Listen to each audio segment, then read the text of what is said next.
live. You'll be fine. It's the Alan Cox Show on 100.7 WMMS.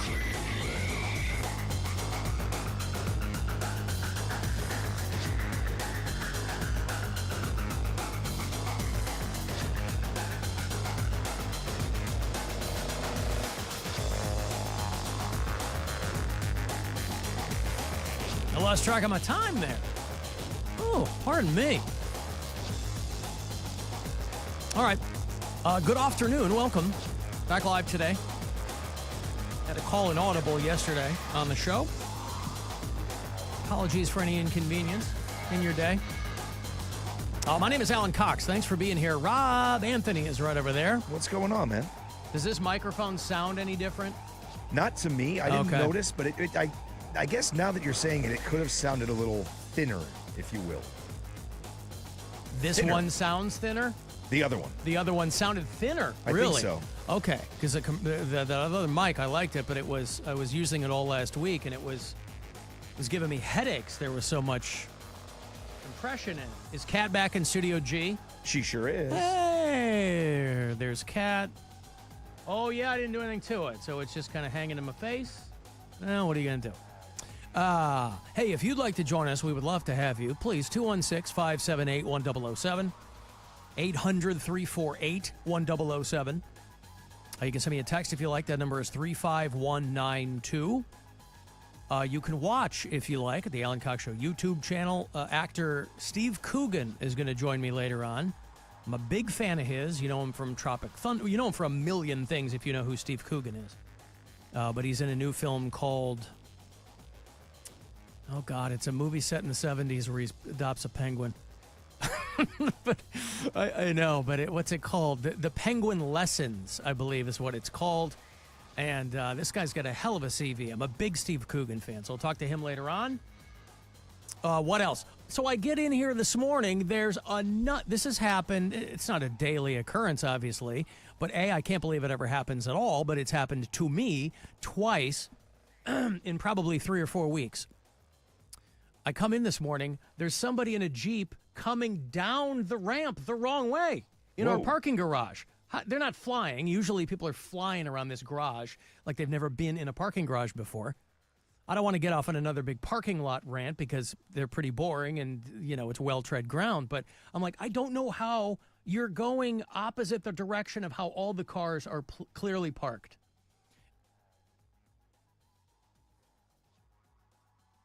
I just don't understand what's going on. And so, it didn't rise to the level of like us getting bumper to bumper, but I'm coming around that first turn. When you come, we swipe our key card and you go around that first turn to get on the ramp there. And there's a guy in a Jeep coming the opposite way. And so I just stop and I sit there and then he stops like I'm going to go somewhere and he's going to go around me. And right there is the exit to get to the other side of the ramp. Like when we leave at night, we go on that other side and then we go down. And so it took him longer than it should have either to figure that he wasn't going to get to do it. I don't know what he was thinking of doing. Even if he had made it all the way down, I don't understand what's happening around here. And that's happened a couple of times in the last few weeks. And I would have gone mental. Like, that's where I would have lost my mind. Well, like when you sit there, wait for me to do something. You're going the wrong way. But there was also a couple of weeks ago, God, where was it? We parked down here because I was going to an event, and I don't remember what it was, but obviously the parking lot at our level, first level is all iHeart spots. It wasn't as full as it would normally be during the course of a business day. I was there like on a Saturday night or something. But there's this guy who, again, he's not coming the wrong way, but he's a little bit ahead of me. And he's one of these guys that, for whatever reason, wants to back into the space. Oh, God. Like if they're parallel spaces, if I'm at a Target, boy, I'll tell you what, AC, there's nothing I love better than a pull-through spot, right? Where my butt is up against the line, so when I come out, I just pull right out. Well, this is a parking garage. So in the interest of conserving space, all of the spots are angled. So you angle in. It's like a barbed hook, right? Everybody knows what a goddamn parking garage looks like. And there's a guy who wants to back in. So in this narrow lane, and I'm just sitting there waiting. I'm like, all right, bro, you were here ahead of me. And he's got this like beat up, I don't know what the hell it is, but this guy proceeds to do like a 90-point turn to get his beat up Chevy Trailblazer backwards into one of these spots. And then that pain in the ass is going to hold everybody up at the end of the night when everybody wants to leave at the same time. Well, what I didn't He's got to do the understand- same 500-point turn to get out. Yeah, but I wonder what was going on because it was like a couple of days later and that car was still there. So I'm like, all right, what the hell's going on? I mean, it looked like maybe they were hiding a car. It was beat up. And it was two dudes in the car.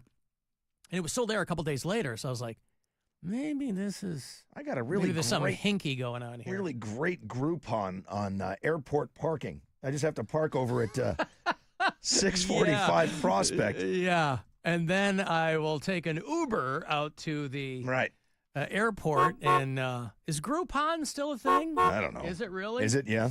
I had friends that were there based in Chicago, and I had friends that worked for Groupon. I don't think any of them do anymore. I didn't even know if the company was still around. Another random cat fact. Listen, it's a twofer right at the top of the show. She told us that A, Groupon does indeed exist, and B, what the hell kind of...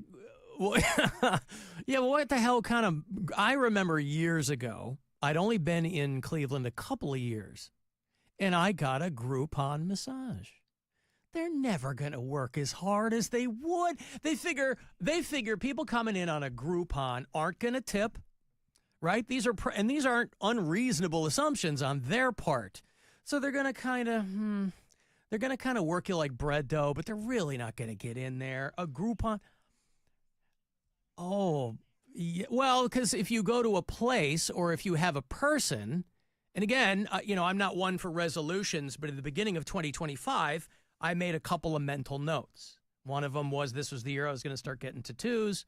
Another one is, but I say it every year, I'm going to start getting more regular massages. It never works out that way. I just don't end up having the time, so I end up getting one like every 6 months. But if you go to a place, reputable, or a person, they'll go, what kind of pressure do you want, right? We all know this. Do you want to, because some people come in maybe with sports injuries, things like that. Do you want deep tissue? Do you want me to take it easy? They ask you. But these places that do like these, I remember years ago in Lakewood, I went to this place.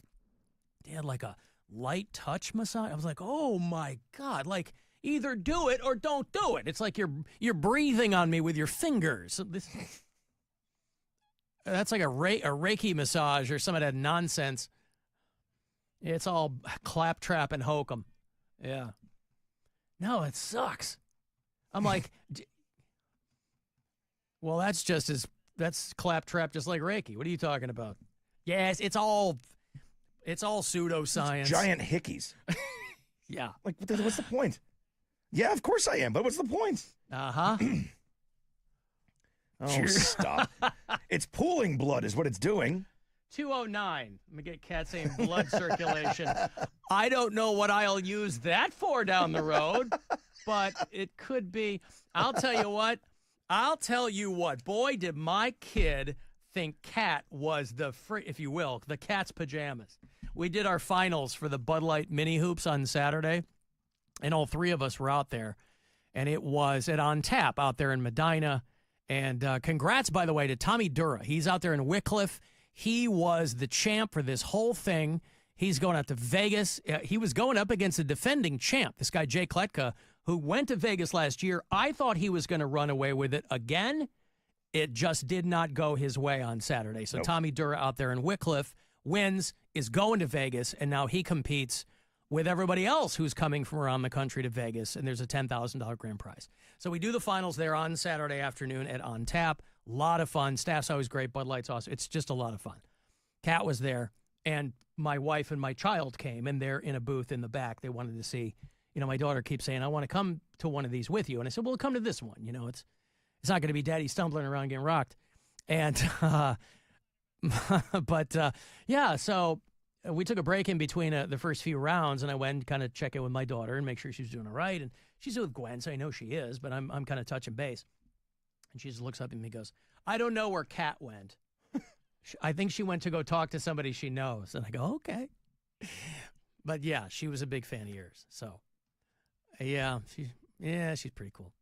But yeah, no, it was fun. It was a lot of fun on Saturday. So if you're able to come out, thanks for that. And good luck to Tommy Dura, right? He might end up making Wycliffe proud. He might come. I mean, listen, hopefully Wycliffe needs all the help they can get.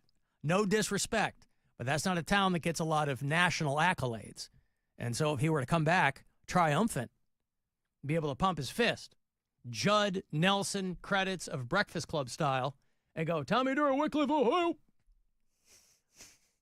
That's my enduring wish for him. I'm going to take a break. If you want to send a text, 35192. You can email me for anything at alancoxshow.com. And you can watch on our YouTube channel and listen anywhere on that iHeartRadio app. Our 2025 iHeartRadio Music Awards on Fox were filled with epic moments. iHeart Innovator Award recipient.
as a complete prick.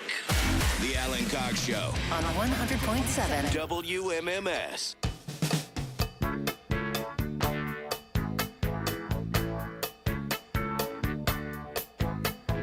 He was born on a summer day in 1951. And with the slap of a hand, he had landed as an only son. Any memory of this song, Rob? I think I need to hear the hook. It was a big hit in the 70s.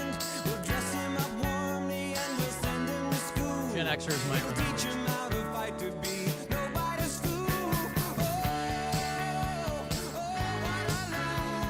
Remember Lonely Boy? Yeah. It's the dude that did Thank You for Being the It Friend. is. Andrew Gold, the guy that had a big hit with the Golden Girls theme song. Well, they turned it into the Golden Girls theme song.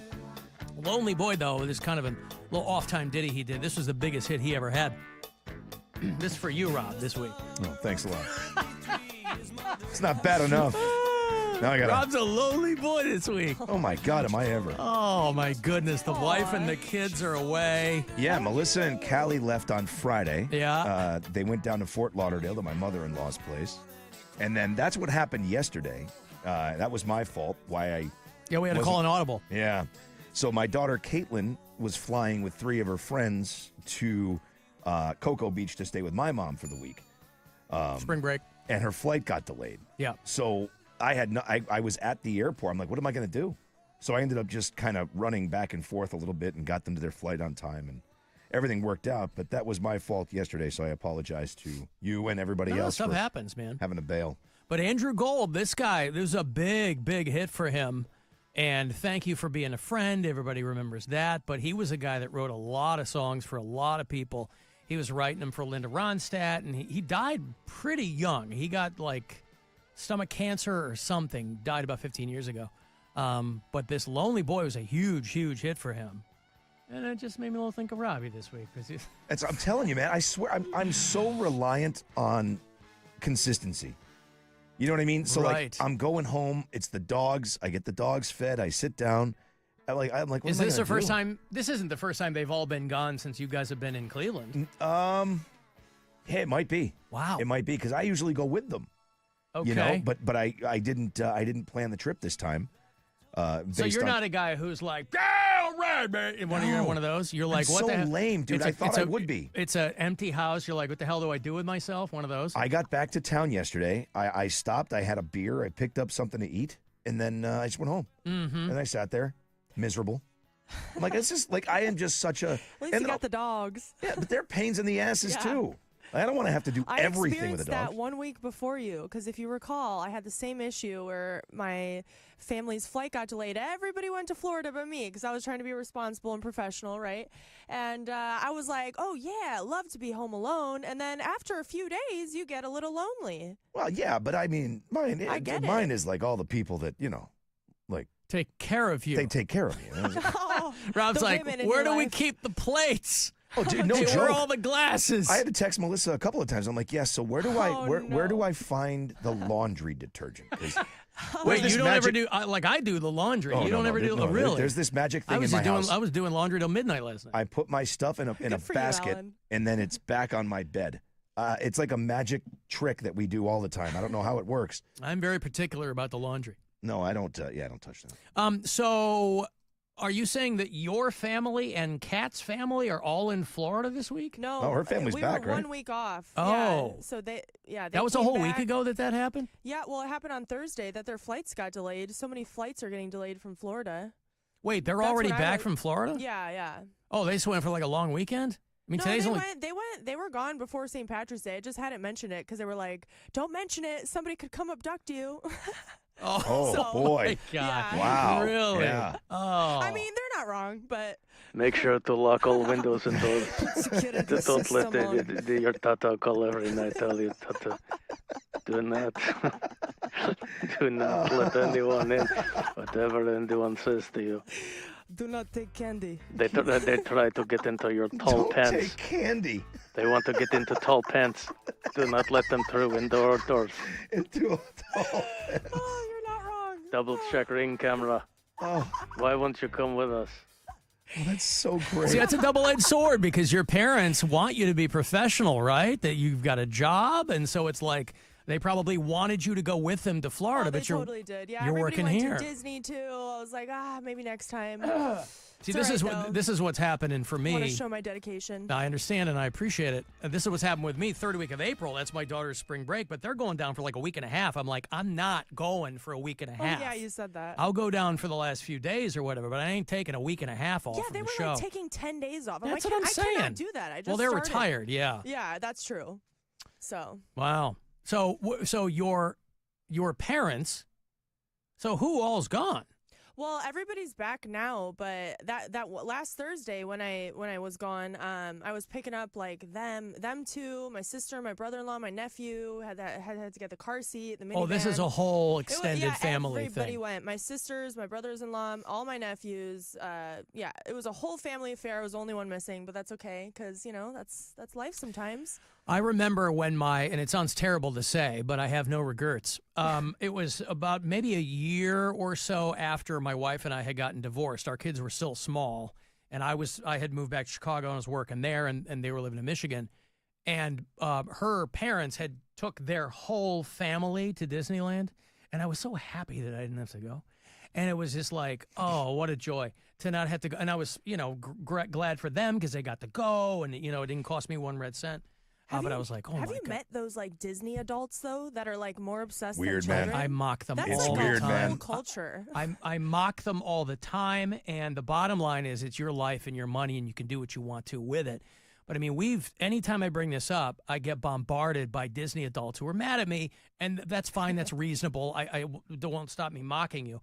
But people who are like, oh God, we had a woman that called. She and her husband spend, or they have some pass or something where they go every month. My Like a mother's credit cousin card. is like Something that. like Yeah. that. And I'm like, boy, I don't care how much you like that stuff.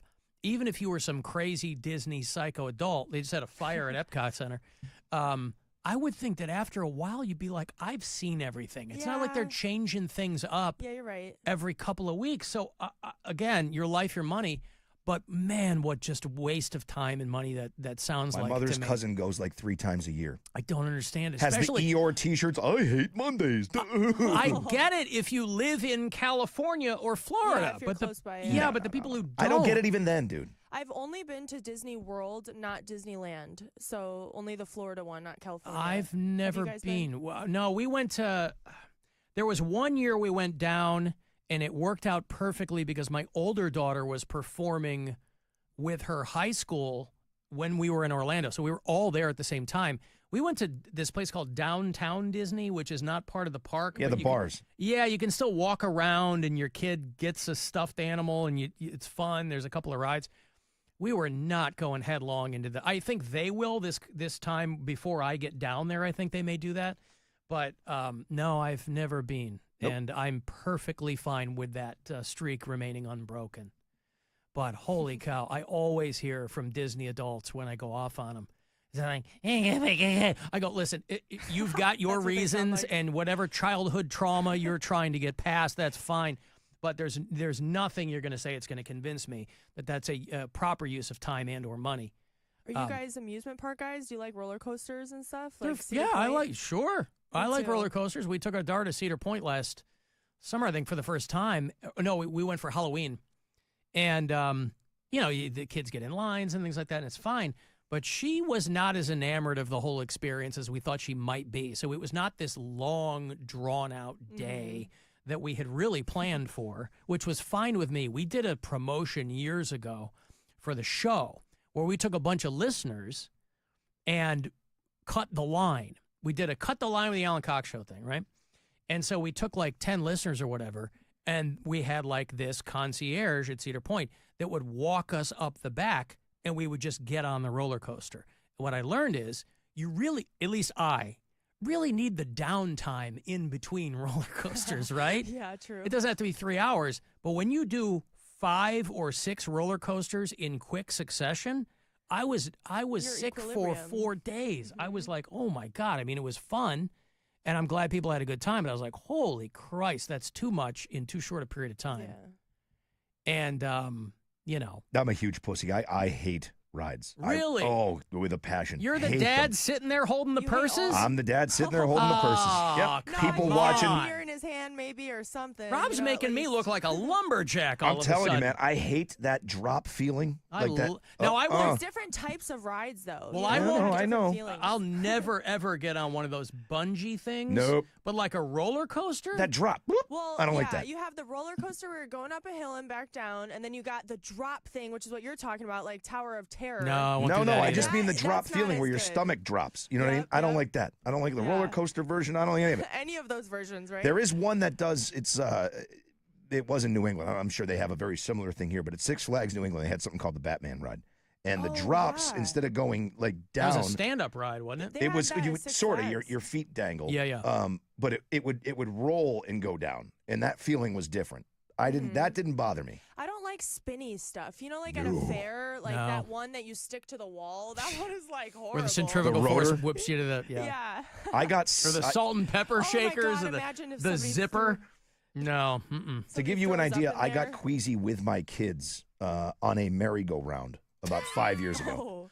Oh, you are Say super. less. Oh yeah, yeah. Okay. They're going around in a circle. I'm like, oh god, how many times I gotta look at this thing? Can we stop? There's no need to be spinning. Why are we moving? Stupid horses have to stop going up and down. Yeah, I'm not that bad. I don't care for because growing up, I was terrified of roller coasters, and then you kind of peer pressure gets you on one of them. My wife's way into them, so when we go, she's like, "We have to sit in the front car. right You have next to have to your her." arms up. Yeah, the whole thing." So when we went to Orlando last year, we went to Universal, and we took our daughter on her first roller coaster, and I wasn't sure which way she was going to go because she's not like this gung ho risk taker kid. But she likes to get the blood pumping a little bit, and she loved it. So I was like, oh, good. Yeah, we 'Cause talked about this. We I went- didn't want her to freak out, but it was like, so roller coasters I'm totally down with. But I ain't getting on any bungee rides. I'm not getting Yeah. on anything where it's going to put my, stomach in my mouth Yeah. the entire Would time. you ever skydive? I would. Rob, I'll tell you what. I think that you should we should do that. Let's do a show, Sky. I'll do it. I've never No, done you it. know what? I will. Just to say that that's something I did. Check that bucket. I would absolutely do it. Check that Live box. Broadcast in the air, on the air. Well, and people give me a hard time because there's one when my son was younger. He was going to go to Cedar Point with some of his boys. My kids grew up in Michigan, so anytime either of my kids were, within a 50-mile radius, we'd hang out or whatever. And so I picked him up, and he and his boys, and we went to Cedar Point. And people give me a hard time because I spent most of the day in my car with the AC on in the parking lot reading a book. Because I'm like, they don't want me walking around with them. Right? I Yep. bought him the fast passes and everything. And my son would not have cared. It wasn't like that. But I was like, I'm going to hang back, man. But it was like, why didn't you go on the rides? Why didn't I go on the rides by myself? Is that what you're asking me? Yeah. No, thank you. Because I'm not 7. Well, but I'm also not going to wait in line for 2.5 hours to go by myself. Everybody's in pairs or whatever. No, you can totally skip the line if you're a single rider. Just so you know. Well, that information probably would have been helpful. I probably did know that, but again, Yeah, I was not. And yes, to tell that story sounds ridiculous that I was in the car because, they closed the park down, so it's not like we were there for a couple hours. But I was like, I just wasn't gonna walk. I did it for the first 90 minutes. I walked around the park when they were off doing whatever. I'm like, man, I'm not doing this all day. I'm not doing it. Was 85 degrees. I'm like, I'm not doing this all day. So, yeah, I sat in the car. Yeah, it's rough when it's super hot like that. When you mentioned Universal, we did that a few years back, right after they opened up this Harry Potter ride, right? That one did not bother me in the least bit. An indoor roller coaster, it's dark, you can't see it coming, and I had no problem with that. Then I went on that stupid Simpsons ride. We've talked about this before. That one that's This like is- the cars just move and Yeah, Universal, most of their rides God are damn it. these giant IMAX spheres, and they're not it's not like roller coaster rides. You're in these rows that are stuck together, Yeah. and they operate from like a pivot underneath. And you get really, I do not I like was those so at all. sick, man. I Yeah. got off of that thing. I'm like, I'm going to puke. Yep. If I had eaten before, I would have definitely gotten sick. Yeah, we went on a lot of those. It's like the Transformers and the Jimmy Fallon ride. And It must have been fun. I just know people rave about like the butterbeer, but I haven't had that before. The what? Oh, It's- dude, it's that- the Harry Potter. Oh, thing. yeah. That I Harry didn't have Potter, that Diagon Alley thing or whatever, Awesome. when you go behind, I mean, I couldn't give a fat frog's ass about Harry Potter, so I'm just walking around. You want to talk about grown-up nerds? But it was pretty cool to like walk around and see the town like that. When was the okay, big yeah. dragon came down and looks like he's spitting out fires. That was pretty neat. It was fine. We enjoyed that. Closest I come to enjoying something. But no merry-go-rounds. No. I think it all started. There was a ride called the Rock and Roll Express at Riverside Park. It was what Six Flags became when I was a kid, in Agawam, Massachusetts. And this thing, it was like one of those just spin around, not like the rotor like she was talking about, but you ride in these individual cars, and the thing goes about 17 million miles an hour around in a circle, right? That was the last ride that I recall going on.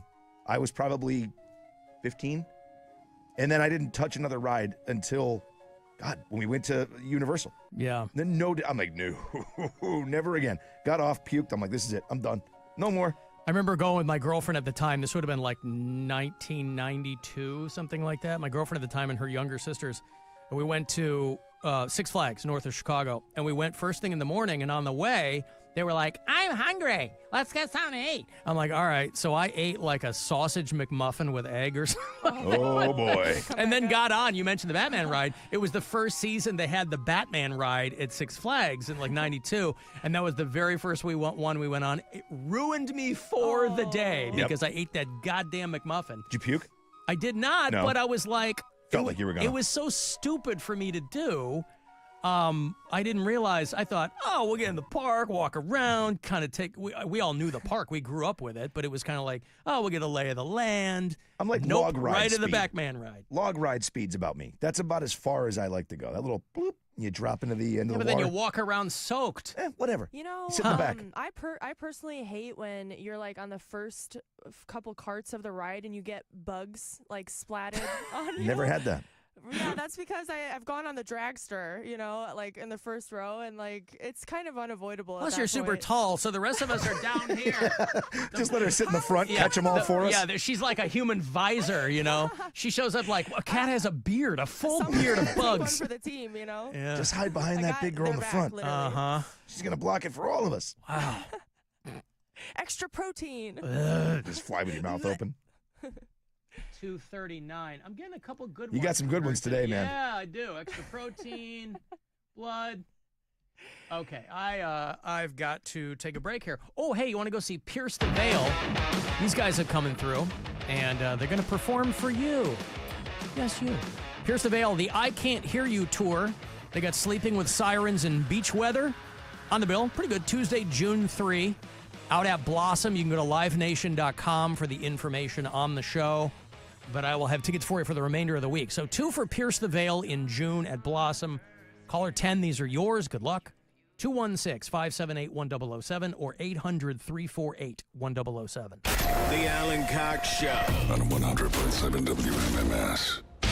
Rover's Morning Glory. Our phone screener, Crystal, put a can of Coke in the fridge this morning. It is now gone. Somebody stole it. We're on a mission to find out who it was. Keith Kennedy just came in here. You have a theory? 100% it's Hotchkiss. That man steals everything in here. So the main boss, you think, stole Crystal's I don't even have to Coca-Cola? ask him. With 100% certainty it's him. He has stolen my protein drinks. He'll drink those. He feels because he's in the position that he's in that he's entitled to do that. I'm like, what are you doing? Like, people paid for that. And he's like, well, it's just a can of Coke. I'm like, you know what we pay people around here.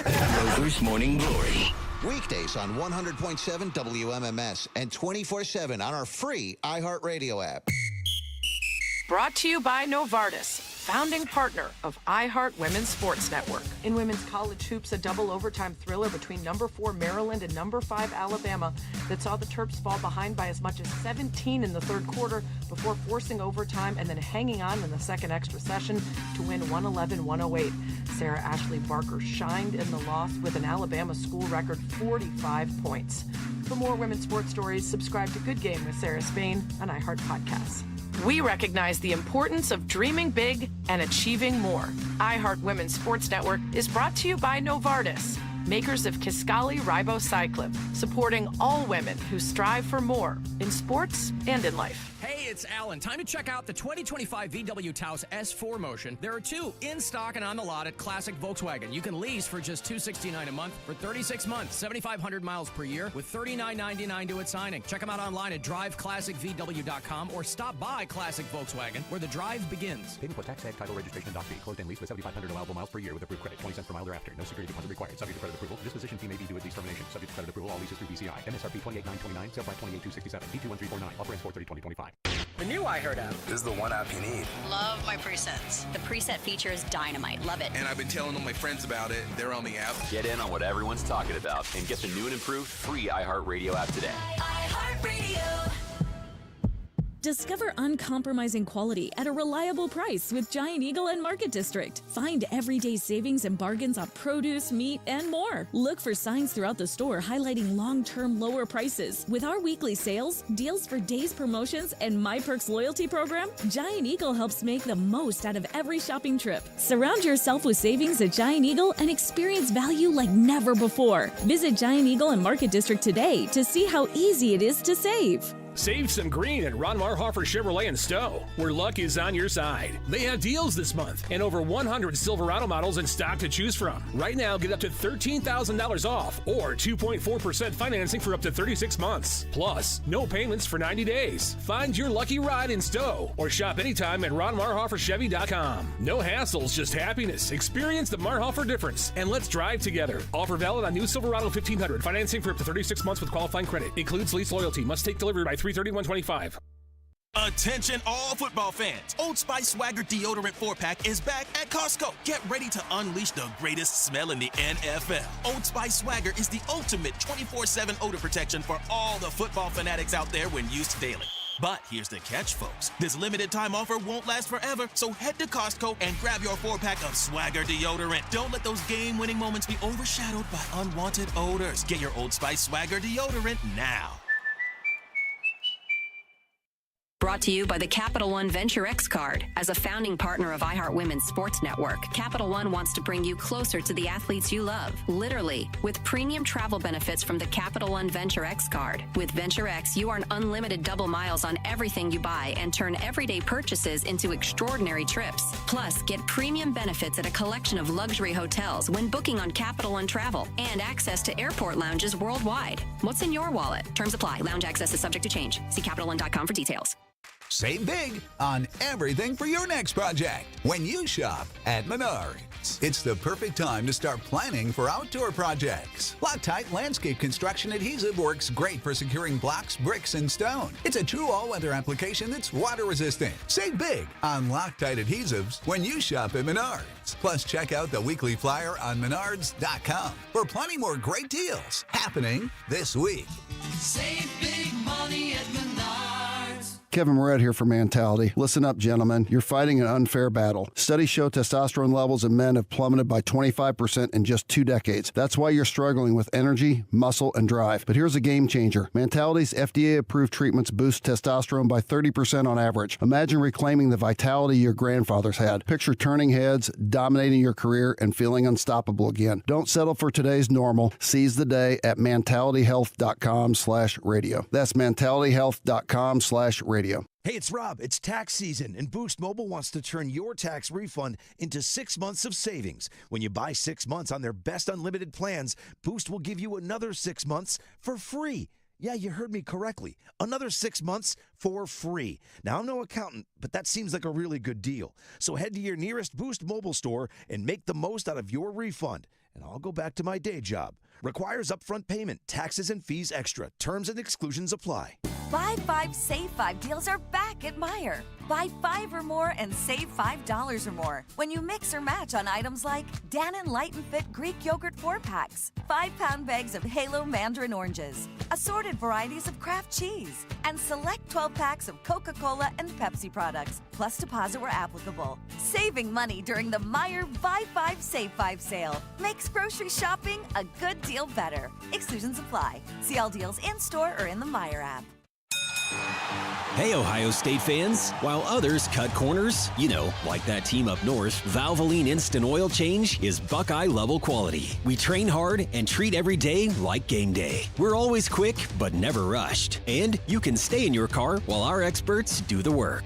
Valvoline Instant Oil Change is a proud sponsor of Ohio State Athletics. Visit valvoline.com/Buckeyes to find your nearest location and access exclusive fan savings. Prescriptions require an online consultation with a healthcare provider who will determine if appropriate. Restrictions apply. See website for details and important safety information. Subscription required. Price varies based on product and subscription plan. Hey guys, millions of men experience ED, but not everyone can access or afford treatments like Viagra. At HIMSS, our own board-certified urologist, Dr. Peter Stahl, knows this better than anyone, and he knows that HIMSS can help. Hi, I'm Dr. Peter Stahl, Senior Vice President of Men's Sexual Health at HIMSS. I've helped many guys with ED, and it has never been more convenient to treat than it is right now, thanks to HIMSS. Through HIMSS.com, you can access a full range of treatment options for ED, including daily or as-needed meds through a 100% online process. If prescribed, your medication is shipped to you for free. Find the ED treatment that fits your needs. Options at up to 95% less than the brand names when you get started at hims.com/radio. To start your free online visit and find ED treatment at up to 95% less than brand name prices, go to hims.com/radio. That's hims.com/radio for your free online visit. Texting privacy policy and terms and conditions posted at textplan.us. Texting rules for recurring automated text marketing messages. Message and data rates may apply. Reply stop, opt out. Consult a doctor prior to use. Wow, you look amazing. What have you been doing? I'm sure you've heard of Ozempic, Wegovy, and the other GLP-1 medications, right? Well, I found this great company called Zelfie. If you qualify, their providers can prescribe medications like Ozempic and Wegovy and other GLP-1 medications that are 80 to 90% less expensive, all 100% online. I can get GLP-1 medications for 80 to 90% less and do it all online? No doctor's office or pharmacy? Yes, Zelfie can provide semaglutide or tirzepatide, the active ingredients in Ozempic and other expensive GLP-1s, but for 80 to 90% less and shipped directly to your door. How do I get started with Zelfie? Just send them a text. Text PURE to 200-300 to get started today with Zelfie. Get the same active ingredients in Wegovy or Ozempic, but for 80 to 90% less and 100% online. Don't wait. Text PURE to 200-300 right now for a link to your exclusive offer. Text PURE to 200-300. That's PURE to 200-300. PURE to 200-300. From the all-new Avon Lake Dodge Studios, we say yes. Portions of the following program were pre-recorded. The buzzer. The home of the buzzer. This is 100.7 WMMS. Cleveland. Alan, you have been described by your enemies as evil, insane, manipulative. Who are you? Call the Alan Cox Show. 216-578-1007 or 1-800-348-1007.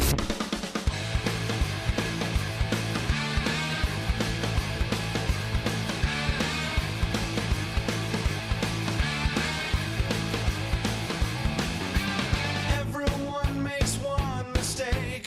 One more time for old time's sake. One more time before the feeling fades. One that's born. Underrated Foo Fighters song is called The One. Probably 25 years old. It was on the soundtrack to a movie called Orange County. I don't know if that was a Jack Black movie but it was a good song. Taylor Hawkins died 3 years ago today. Oh my God. Yeah. Wow, it doesn't seem like it's been that long. I know. I was on a ski trip. Never forget that. I was at home. I had come home drunk, so I was on the couch, and somebody texted me that Taylor Hawkins had died in a hotel room or something like that. But we got to see the Foo Fighters when they were getting inducted into the Rock and Roll Hall of Fame. We got to see them play a show at the House of Blues.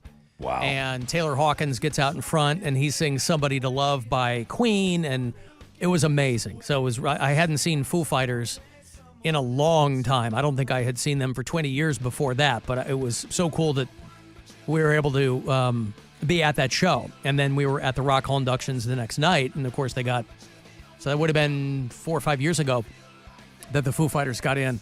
But yeah, 3 years ago today, Taylor Hawkins. I saw them on that last tour before he passed away. They did the baseball stadiums. Yeah. They played Fenway Park, and I had great seats. That was the only time I ever saw them. They were great. Great band live.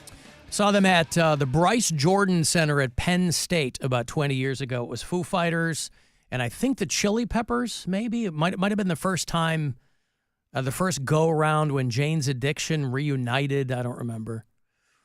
George Foreman died while we were gone, too. I think over the weekend. A favorite post I saw about that was one of those Onion-type websites. Not the Onion itself, but the one that posted, George Foreman's casket angled to let fat drain out the bottom. Oh, no. I saw there was actually a picture of it, right? Looked like a grill. Yeah. Well, no, I just saw a cat. I'm sure everybody was kind of making the same joke. Yeah. Except dopey me, I had completely forgotten about the George Foreman grill. And I had one like everybody else. You want to talk about, this was pre-internet marketing, right? Sold on QVC. And it was just an example of somebody who lent their name and they licensed themselves to a product. It's not like George Foreman invented the George Foreman grill. And they had pitched it, as I recall, to a number of other people before George Foreman. And I guess he had the foresight to go, yeah, okay. He probably needed money. Didn't he famously have like 8 sons all named George? Yeah, and a daughter, Georgetta. Yeah.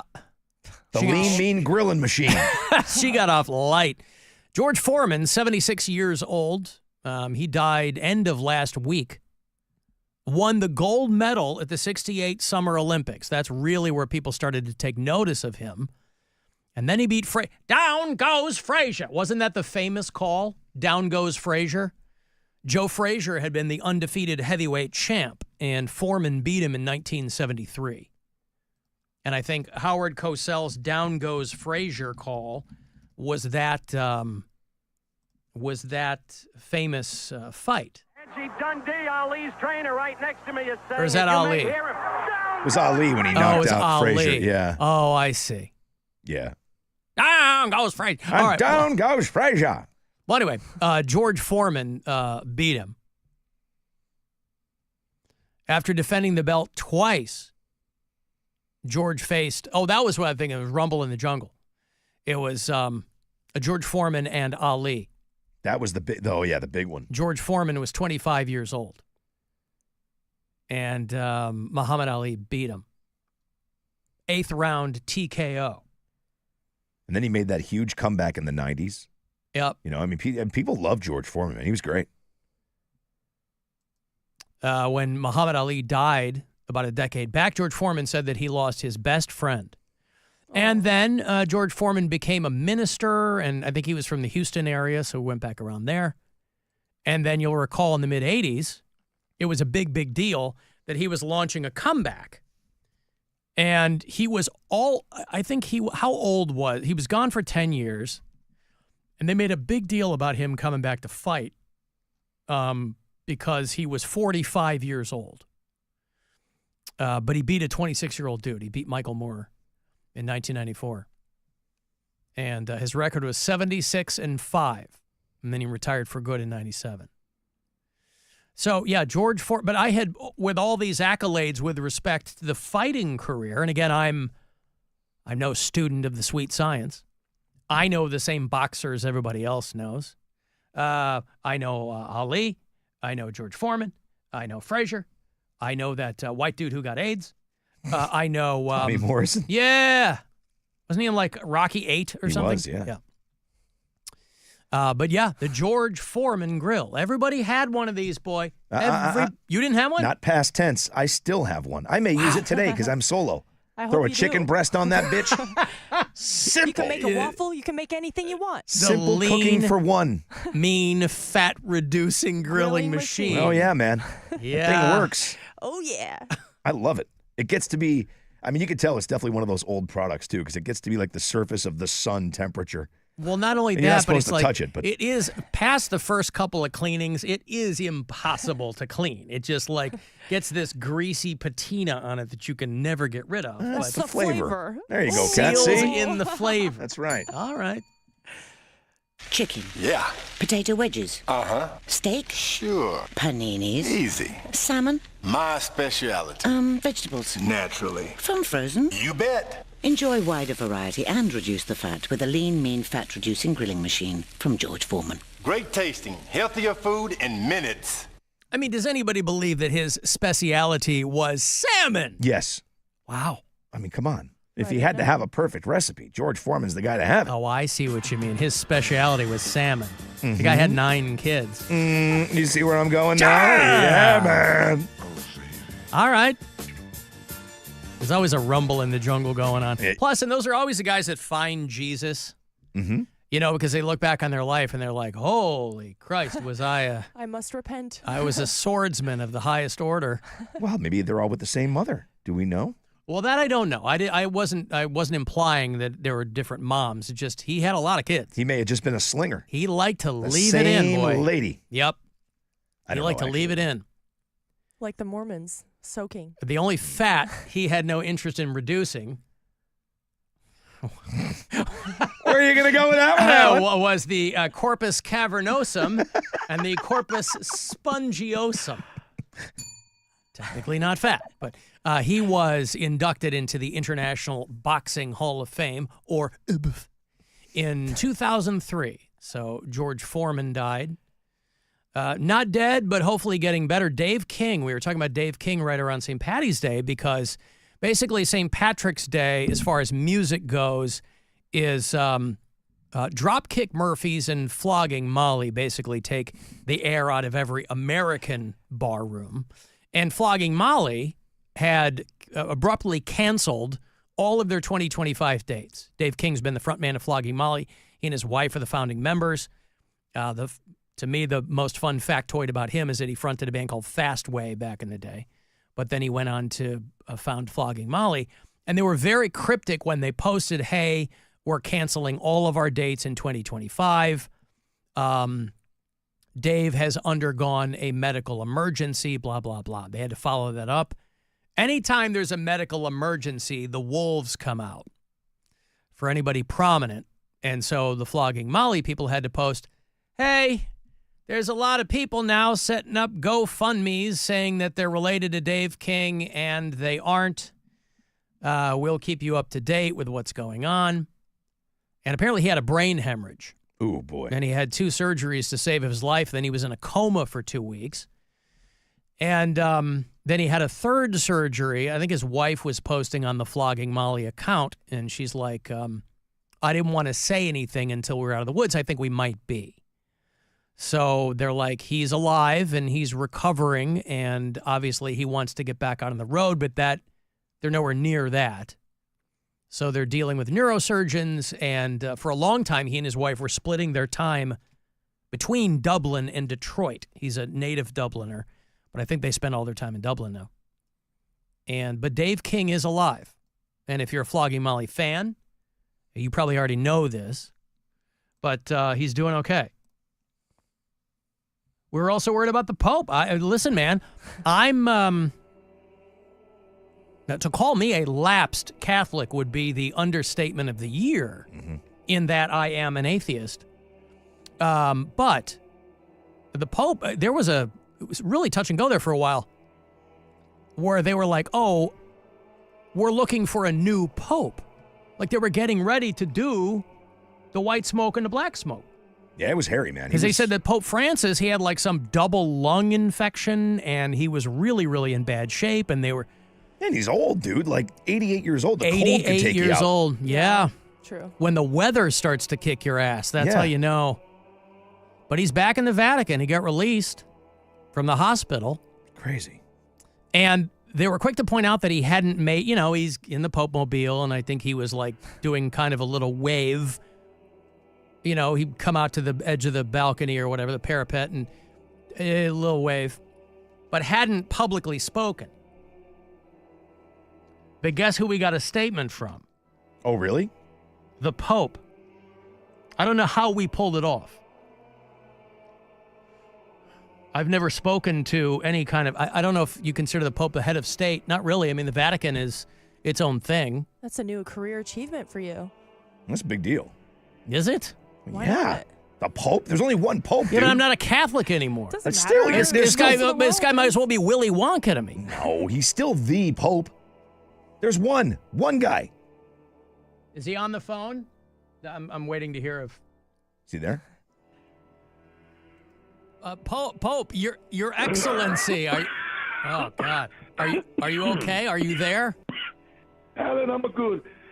I'm good and I'm alive, and because of the prayers of the faithful everywhere, I'm going to take it this time to call everybody, and I started with you, Alan. Thank you so much for being there for me. I didn't really do anything. It's I thought you were Argentinian.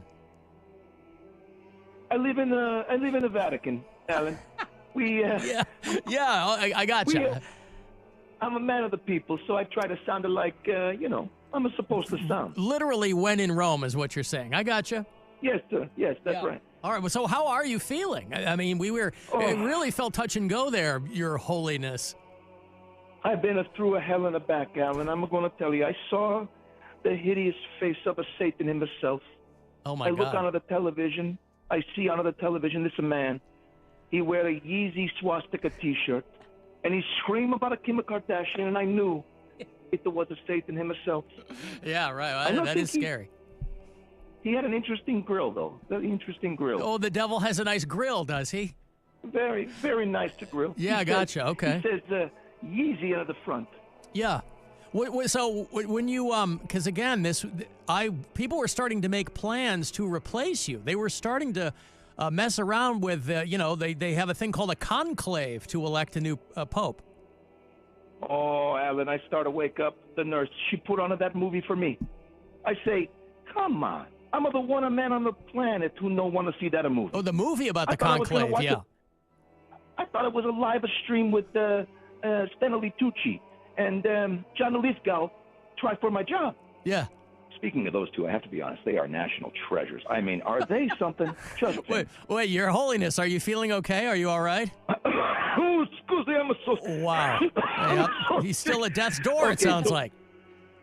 I say that through two of the most visually stunning hours in a cinematic history, Alan, to have the biggest, thickest, the veiniest ending of all time, smacking me right in my face. Yeah. I saw that movie. That's weird. Yeah. It was then I knew I had to come back and make sure nothing like that ever happens again in my house, you know? Yeah. Listen, I am, I couldn't, I grew up Catholic, but I'm so far removed from the faith now, but I know there are billions of people worldwide who are just so happy that you're on the mend. Alan, I'm so good. I feel like a young Jack LaLanne. I'm ready to serve the flock once again. I'm going to be back and better than ever. I'm going to tell you. The nice contemporary references there, Your Holiness. Jack LaLanne. Listen, you son of a bitch. I'm 88 years old. Yeah.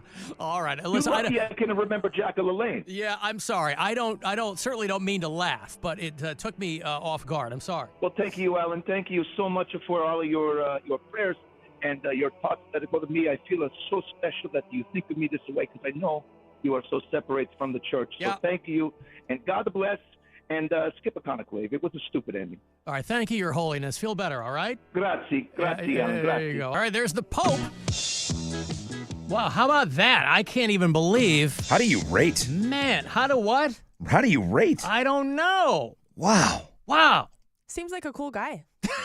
Seems like a cool guy. Did I sound nervous? I certainly didn't want to sound nervous. I think maybe a little. All right. I mean, it's hard. You're speaking to the Pope. The pontiff is what they call him. Yes. The vicar of Christ. Can't believe it. I believe. Man. All right. Wow. Well, there you go. The Pope. Wow. I like I said, I was surprised. I would have never thought that was his voice.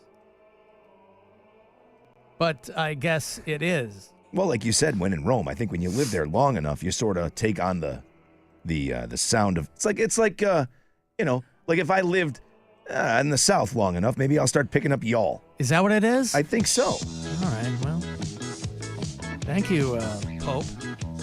It's pretty neat, man. It is neat. Jesus is a friend of mine. Jesus is my friend. Jesus is a friend of mine. I have a friend in Jesus. Jesus is a friend. This was his on-hold music when we were waiting to. This is my jam. He taught me how to live my life as it should be.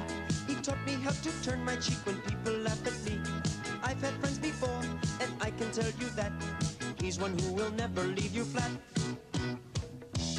Jesus is a friend of mine. Jesus is my friend. Jesus is a friend of mine. I have a friend in Jesus. Jesus is a friend of mine. Alan, my friend Becky's boss, burned his foot on a George Foreman grill one time. Oh, boy. All right. Nice. Just left it open on the floor? Like, No. There's a little more trolling there. Office Katerina. reference that we didn't get. I have to give kudos to a comment in the live stream. Wow, this man sounds like he could perform vasectomies. Yeah. Well done. I don't know that I can't imagine that the Pope has any interest in vasectomies. It seems antithetical to the whole notion of, being fruitful and multiplying. Just sounds like he could do it if he had to. Yeah. Stephen Canton says, wow, the Pope sounds good. For being in his 80s, he sure sounds younger, like mid-40s maybe. Well, listen, it's all that clean living in Jesus that probably keeps you feeling and feeling good. Take good care of yourself, life. man. Yeah. That's all it takes. Yep. Plus having, having JC as a buddy never hurts. Indeed. Okay, well, somebody else emailed me. Uh-oh. Let me find the email. Oh, no. Hey, Alan, not sure if you're still accepting customer farts. What do you mean, if I'm still accepting? I never solicited these. I never asked. Love Sure you did. guys. Not sure if you're still accepting. This is from Joe. You want to hear it? Do I ever? What was the end of that? Was that a zipper? What was the squeak at the end? Wait, hold on. What's going on here today? There's you know what? I think he just clinched really hard and made that squeaky sound. All right.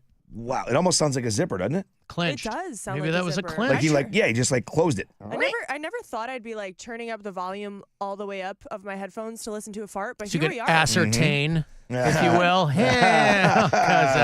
Ass. Yeah. A little quick one there.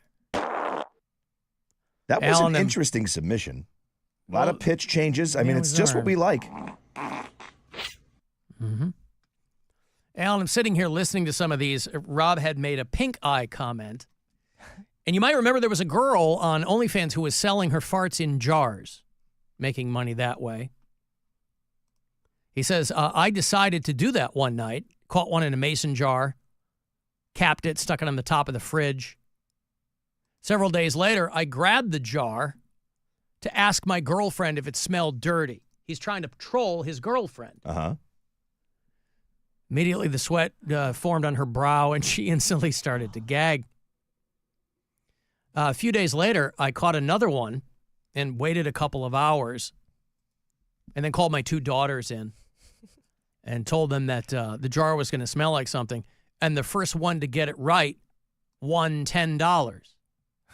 My younger daughter got the $10. My older daughter got pink eye. Oh. Gross. Does that actually work? Ew. I don't know. I mean, the old joke is farting into somebody's pillow, but Yeah. No, I don't mean the pink eye. I mean, conjunctivitis. Can you collect a fart in a cup? Will that actually smell? I bet if Depends you how much gas you got going out of you. I bet if you do it right into a jar and cap it and seal it, If you're ready it'll to stay. go. you could open it up and something would crawl out. Yes. Years would go by. Oh, I don't know about that. I mean, this sounds I guess like a bell jar, like a sealed mason jar, one of these. Yeah. No, it sounds like he said several days later. He let it marinate for a couple of days, I guess. But, all right, well, again, just let me reiterate. I don't know if you're still accepting submissions. I mean, that was more domination than submission. Woof. Hey, you want to go see Coheed and Mastodon? They are on that Infinite Arc tour. Now, you're going to have to hoof it to Youngstown. That's where they're playing. Mastodon, some tumult in that band. Kick Brett Hines out. And whoever replaces him, they said, this guy's going to be a full-fledged member of the band. Be like Robbie Trujillo back in the day joining the Metallica fold. So Coheed and Cambria and Mastodon, they are co-headlining the Infinite Arc tour. Youngstown Foundation Amphitheater. This is on Sunday, June the 1st. You go to Ticketmaster.com. You want the info on the show. I'll give you this pair of tickets here if you are caller 10. So good luck. 216-578-1007 or 800-348-1007. This is the Alan Cox Show. Everywhere on our free iHeartRadio app or whatever smart device you have. Just tell it to play the Alan Cox Show on iHeartRadio. Our 2025 iHeartRadio Music Awards on Fox were filled with epic moments. iHeart Innovator Award recipient, Lady Gaga. Thank you, my little monster. Money Long and Tori Kelly covering classics by Icon Award recipient Mariah Carey. Kenny Chesney fires up the crowd. Breakthrough Artist of the Year, Gracie Abrams. Thank you, iHeart. It's good to be in the room with all you guys. Taylor Swift shout out to her amazing fans. You made these songs for the last couple decades into what they became. I appreciate this more than you know. Ashanti gives Nelly a big surprise. My husband with the iHeartRadio Landmark Award. And a show opener from Billie Eilish you cannot miss. Thank you, everyone. Our 2025 iHeartRadio Music Awards. Brought to you by Jeep. Watch it again or for the first time. Now streaming on Hulu for a limited time. From the Universal Windows Direct Weather Center, WMMS Weather. Partly cloudy tonight, down to 27. Partly sunny tomorrow with a high of 41. Mostly sunny Thursday, warming up to 54. This report is sponsored by Conrad's Tire Express and Total Car Care. Now through March 31st, buy 4 eligible Firestone tires and get $60 back by mail on a Visa prepaid card. Get up to $120 back by mail when you use your CFNA credit card. Subject to credit approval. See store or FirestoneRewards.com for details. When it comes to college basketball, one thing is for sure. Nothing is for sure. Upsets, buzzer beaters, Cinderella's advancing, top seeds going home early. It's all going to happen. Bet the unexpected. Every upset, every day with DraftKings Sportsbook.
Man, this will always be my jam. I don't care. Mark Morrison, Return to the Mac. Love this song, boy. So good. 1997.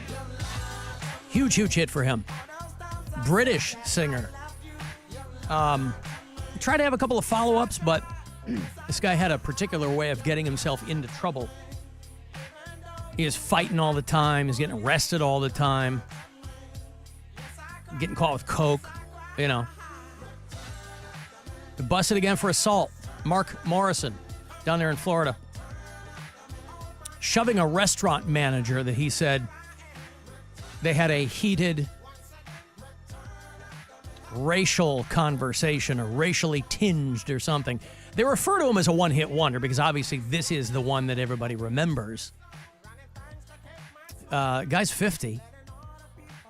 And he was yelling and cursing at the general manager. And they said that a bunch of witnesses said that they saw him shove the manager, who obviously didn't, because he's running the place. He didn't take a swing. And then witnesses stepped in and, you know, but this guy could have been something big had he been able to keep his head on straight. I mean, this guy was getting accused of crimes I never even heard of before. English crimes. He was convicted of affray. The hell you is ever that? heard of affray? I had to Google it. Affray, in English common law, it's basically a fancy old-timey word for fighting in public. So this guy likes to fight. He got community service. This is a long time ago. He, 97, when he should be riding high, right? This was the problem with this guy. Just as the song was blowing up in the States, this guy has to do 3 months in jail because he tried to take a gun on a plane. And then he didn't show up in court. He flew to Barbados. Then if given the choice. Well, and then they incarcerated him in my favorite prison name of all time. It couldn't be more English. Wormwood Scrubs. That's the name I'm going to start checking into hotels under, by the way. Add it to your list. Hello, I'm Wormwood Scrubs. At your service. You have to add the Scrubs. Yes. He was incarcerated in Wormwood Scrubs for a year for paying a lookalike to do his community service. Again, this guy was coming up. If he had just spent more time in the studio, I mean, I'm sure. I have to think this song was probably an accident, right? It just hit at the right time. He wanted to go on tour and capitalize on the popularity of that song, and so he paid a lookalike to do his community service while he was on tour. I mean, not a bad idea. He was banned for... This is all, by the way, like in the late 90s. They caught him without a license. Then he tried to convert to Islam because that's what a lot of these guys do in prison. And then in the early aughts, he was arrested on suspicion of kidnapping and car theft. And then he didn't show up to court, so they issue a warrant for him. A couple years later, he gets into another nightclub fracas where somebody tried to take his diamond medallion, fights that guy. A couple of years later, he's arrested for another assault. The guy likes to fight.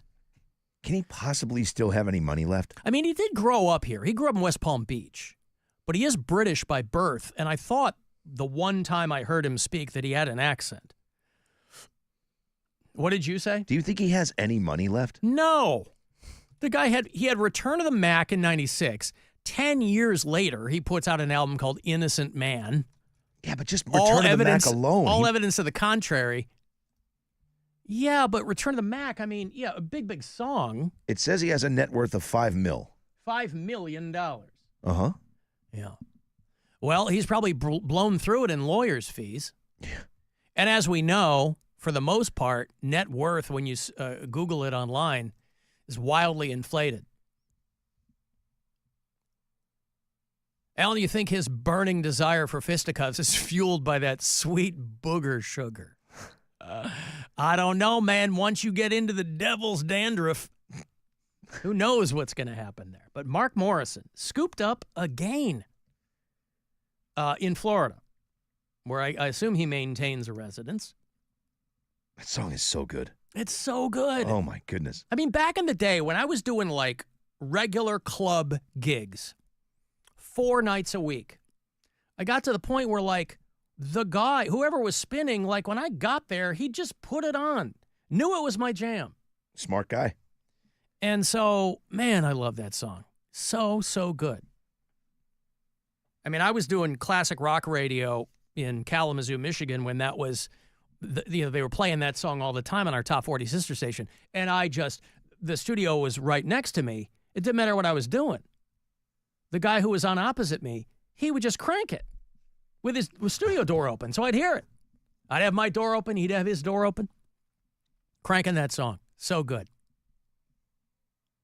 Alan, he just did a Doritos commercial. And it was on for 6 months. That sounds vaguely familiar, right? They used the song.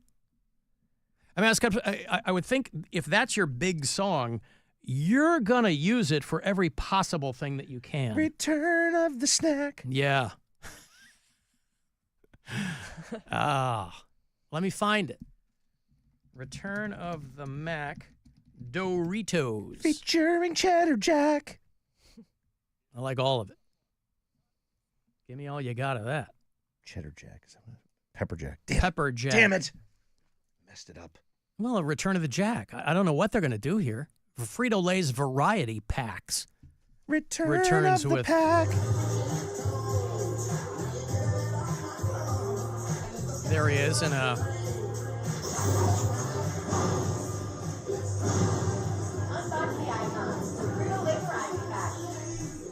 It must be a sound, and that's terrible. It's like somebody recorded it off their television. Return of the Snacks. That's got to be what it was, right? It didn't say it, though, right? Return of the Snacks? The snack. Pack. Sack. Yeah. Return of the Mac remix. Unbox the icons. Well, anyway. Yeah, so there you go. You're going to have to use that for whatever you can.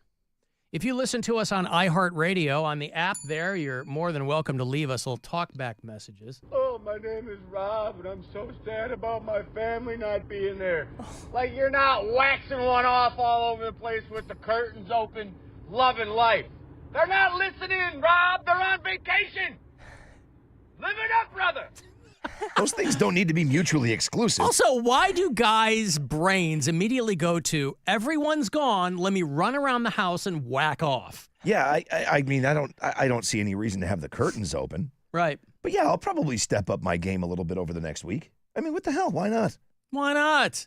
Who the hell am I? I'm different. Chris in the rooms. I used to plan days around that when I was a kid. Yeah. There's nothing better than a no one's home jerk. No, That's true. Never, ever, ever concerned whatsoever. It's so great. Curtains open, according to that guy. Yeah, that why would I do that? My neighbors want to catch me J-O-ing? No, well, of they course might. not. How well do you know your neighbors? Probably too well for that. We have new neighbors, too. I'm sure they wouldn't appreciate it. They've just moved in? Yeah, like 2 weeks ago.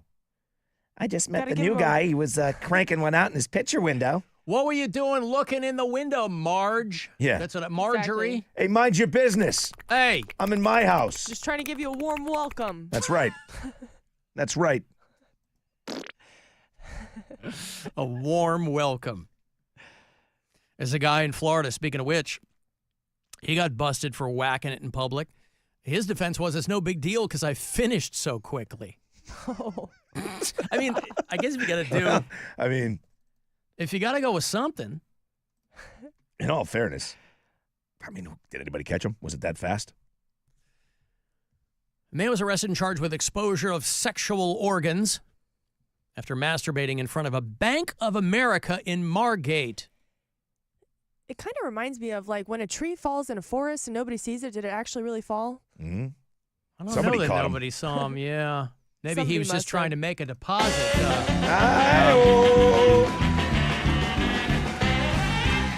I will say that Bank of America logo is pretty sexy. It really is. I mean, you know, if it was something else, I probably couldn't see it. A PNC, no Chase thanks. Bank, come on. Yeah, no, come on. Sexy Bank of America. Hey, how you doing?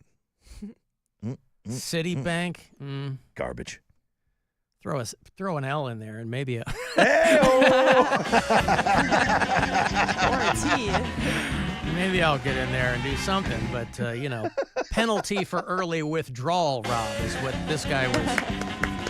A guy named all of the 4,000-year-old bank breast masturbation jokes. Chase Kaplan. Boy, he's named after a bank. This guy, wow. You want to talk about corporate espionage?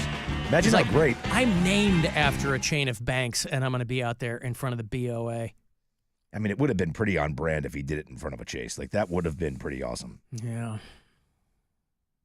He was 50 feet from traffic where multiple vehicles observed him in the act.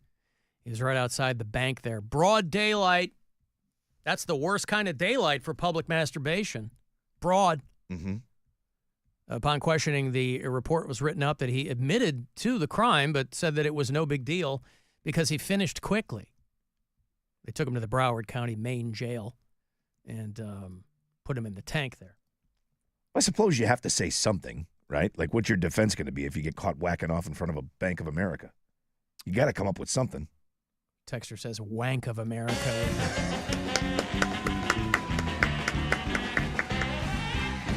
Crank of America? Spank of America? Yeah. There's a million of them. Rob's going to put on some Jay Giles and get to work. No. He's trying to keep the relationship professional. Yes. Peter Wolf, that's not going to help me. Hey, Phil. Hey, what's going on, Al? What's up? You were just talking about guy got caught with the sex organ. Yeah. What is that? I've been to church a bunch of times. I mean, I see the pipes coming out and the guy's playing it. What would that look like? A bunch of penises for pipes, and then the top would be sort of oval shaped for vagina? Or I'm just trying to figure out what this guy had in his possession.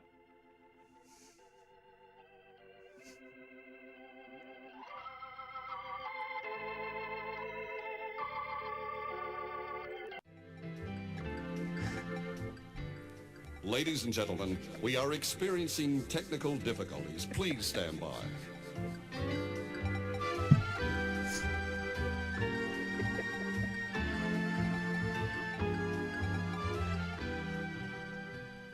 We will return to our regularly scheduled program momentarily. Please stay tuned.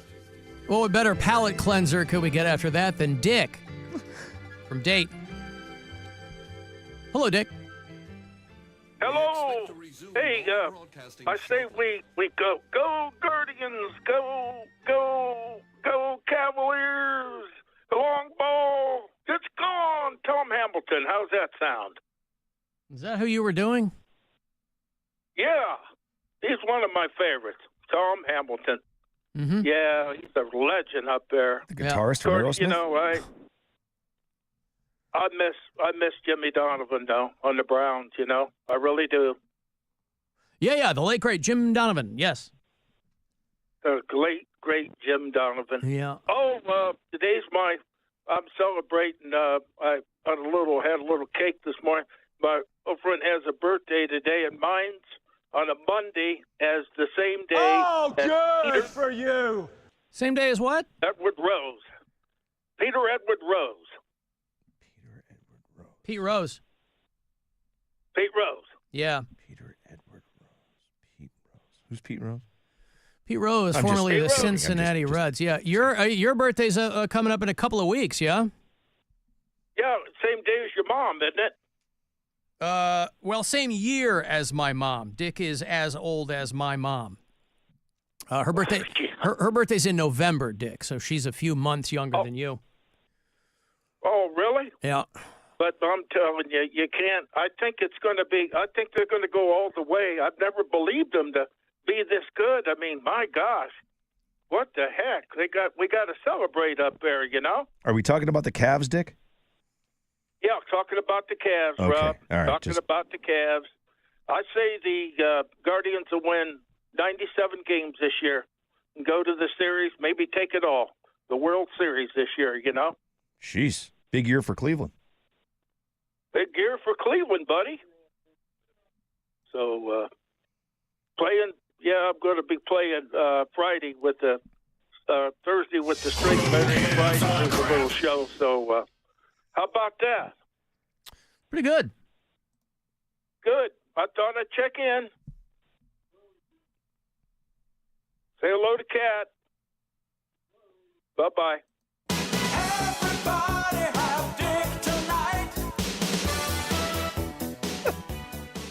Just not feeling dick today. I don't know what to tell you. It started off. It didn't start off well. No. Yeah, I don't know what was going on there. It was I think you were disappointed in his Tom Hamilton impression. Well, I didn't know what the hell was going on, but there it is. Our own Rob Anthony, of course, is a resident of Medina, Ohio, yes, which was just named the Tree City again. Oh, the Tree City. Isn't everything around here called the goddamn Tree City? I didn't even Cleveland's know that. called the Forest City, the Tree City. Trees are everywhere. The hell's a Tree City? Medina. For the 43rd year as a Tree City, USA, when nobody else got trees. I don't understand. So recognized on a national level for its commitment to trees. We got people running the country now who'd be happy if we pulled every tree out of the ground. The Parks and Rec director there in Medina announced that they received the Tree City USA designation for the 43rd year in a row. It's news to me. Maybe that's why my taxes went up. The reason that they were achieved with this recognition is that they had 4 requirements they followed: maintaining a tree board or department, having a tree care ordinance, dedicating an annual community forestry budget of at least $2 per capita, and hosting Arbor Day. That's a lot of things, though. They're dedicated to trees in Medina. Oh, I got to tell you, I thought I wasn't feeling dick. I'm really not feeling this. And I brought it up. You brought it up. I know. I blame myself. I was wondering why they also had that. I guess they're doing a lot of requirements to I do am so. taking Google off of your computer. They must have a tree ordinance and have an Arbor Day celebration every year. What, just because they got the fancy roast beef sandwiches, they got to celebrate Arbor Day every year? Who gives a crap? True. That's great. It's your town. Put some respect on it.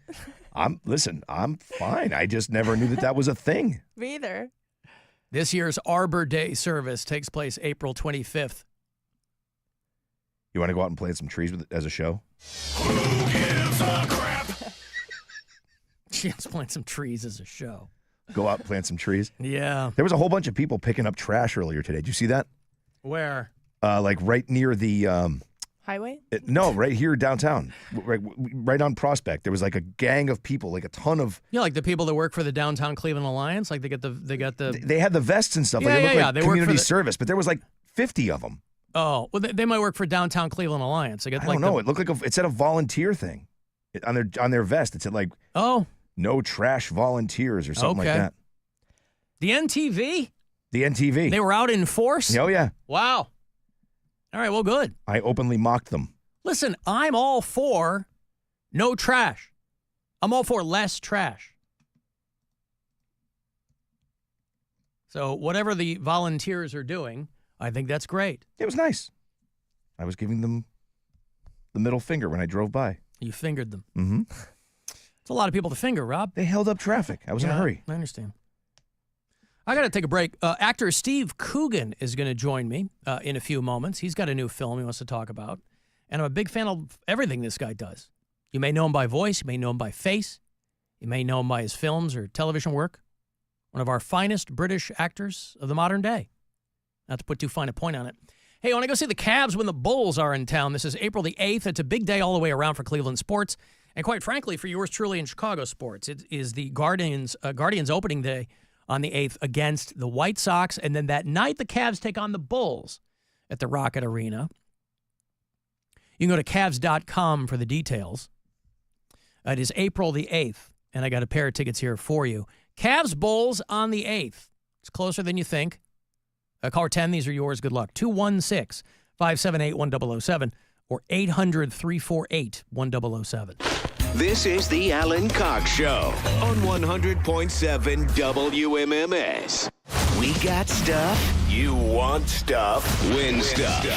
This week at WMMS.com. Win a pair of tickets to see Deftones with special guest Idols Wednesday, September 10th at Rocket Arena. Get more info and register to win at WMMS.com. Time for a new AC? Just call sales! Just call sales! Hey, you know, you can hurry into your local McDonald's restaurant to enjoy 2 Filet-O-Fish sandwiches for only $6. I won't lie, Filet-O-Fish is always my go-to. Filet-O-Fish is no joke. The steamed buns, the tangy tartar sauce, flaky inside, crispy outside. Yum! Makes it a lot easier when you order on the app. They prep your meal when you're on the way in, so all you do is pull up, use the app, and you get incredible savings every single day. 2 Filet-O-Fish for only $6. The deal is available for a limited time only, so hurry into McDonald's. Prices and participation may vary. Febreze. It's a classic odor tale. You fried fish for dinner, cleaned up, but the smell is still in the house. And the neighbors are coming over for game night. They're on their way. And then you spray Febreze Air Mist. Febreze Air starts working instantly to fight even your toughest odors, so you go from fish to fresh like that. Now, all you have to worry about is Pam cheating at charades. Breathe happy, Febreze, la la la la la. Why sell your car at WeBuyAnyCar.com? Because when you trade in, you're dealing with a dealer. And sure, they're interested in a good deal. For them, not for you. Come to WeBuyAnyCar.com instead. All we do is buy cars. You get in, get out, and get paid at a fair price. So don't take chances with a trade-in. Go to WeBuyAnyCar.com for a free online valuation. Find out how much your car's worth at WeBuyAnyCar. I totally want to be that girl in a romantic comedy. So when I'm on a dating app, I make sure I come across slightly quirky, but also totally cute and sexy all at once. At first, I'm interested. But wait, suddenly I act all hard to get. Gotta make them work, right? Want to meet someone not online? At It's Just Lunch, we make great matches and even arrange the dates so you can make a real connection with a real person. It's Just Lunch. Connection awaits, guaranteed dates. Visit itsjustlunchcleveland.com or call 216-328-9026. Rocket is giving every home one address. Rocket.com, a single, seamless home ownership platform to help you find, buy, sell, finance, even refinance your home. Everything you need, all under one roof. Visit Rocket.com today. Rocket, own the dream. Hey guys, Stansbury here. Last golf season, I noticed after playing 18 holes, I would feel run down. I'd get home, fall right asleep on the couch, and decided I need to get on top of that. What I did was reach out to Affinity Whole Health and got myself on testosterone replacement therapy. I feel better than ever, my energy levels are through the roof, and I'm losing weight. Hit the indoor simulator and notice some extra yardage with my driver too. For me, it's golf, but let's get your energy levels back up so you can enjoy your hobbies too. Find Affinity Whole Health online at feelgreatcleveland.com. Raising Cane's is celebrating our golden birthday year. Join the party with Golden Chicken Fingers and a limited edition Golden Blush Puppy that benefits local pet organizations. Get yours while supplies last. See RaisingCanes.com for details. Raising Cane's Chicken Fingers, one love. Save made by Greaves! And the Monsters win it in the shootout! The Monsters take on the Texas Stars on Saturday, March 29th at 7. The first 10,000 fans receive a one-of-a-kind Jet in a Jet bobblehead of Monsters goaltender Jet Greaves. Don't miss the Monsters and the Texas Stars on Jet Greaves bobblehead night at Rocket Arena on March 29. Jet on over to clevelandmonsters.com to get your tickets today. Fire's glove saved by Greaves! Hear that? That's the sound of saving a good deal more when you shop with M-Perks at Meijer. Some delicious blueberries, money saved. A creamy treat of cookie dough ice cream, that's money saved. Savings, savings, savings. Because every dollar spent is also 10 points earned in M-Perks, which you can use to save on your next grocery trip or up to $1 off per gallon on your next tank of gas. At Meijer, we work hard to help you save a good deal more for a whole lot less. That's bringing more good to life. Exclusions apply. See mperks.com for details. Hey, Ohio State fans. While others cut corners, you know, like that team up north, Valvoline Instant Oil Change is Buckeye-level quality. We train hard and treat every day like game day. We're always quick, but never rushed. And you can stay in your car while our experts do the work. Valvoline Instant Oil Change is a proud sponsor of Ohio State Athletics. Visit valvoline.com/.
Cavs play up in Portland tonight against the Trailblazers. That is a 10 o'clock start.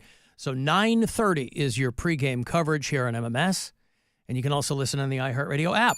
They return after a long road trip this Thursday night to play the Spurs before they go to Detroit on Friday and then come home Sunday and into next week. As we literally get into the last few weeks here, April 13th is the last regular season game here at home against the Pacers.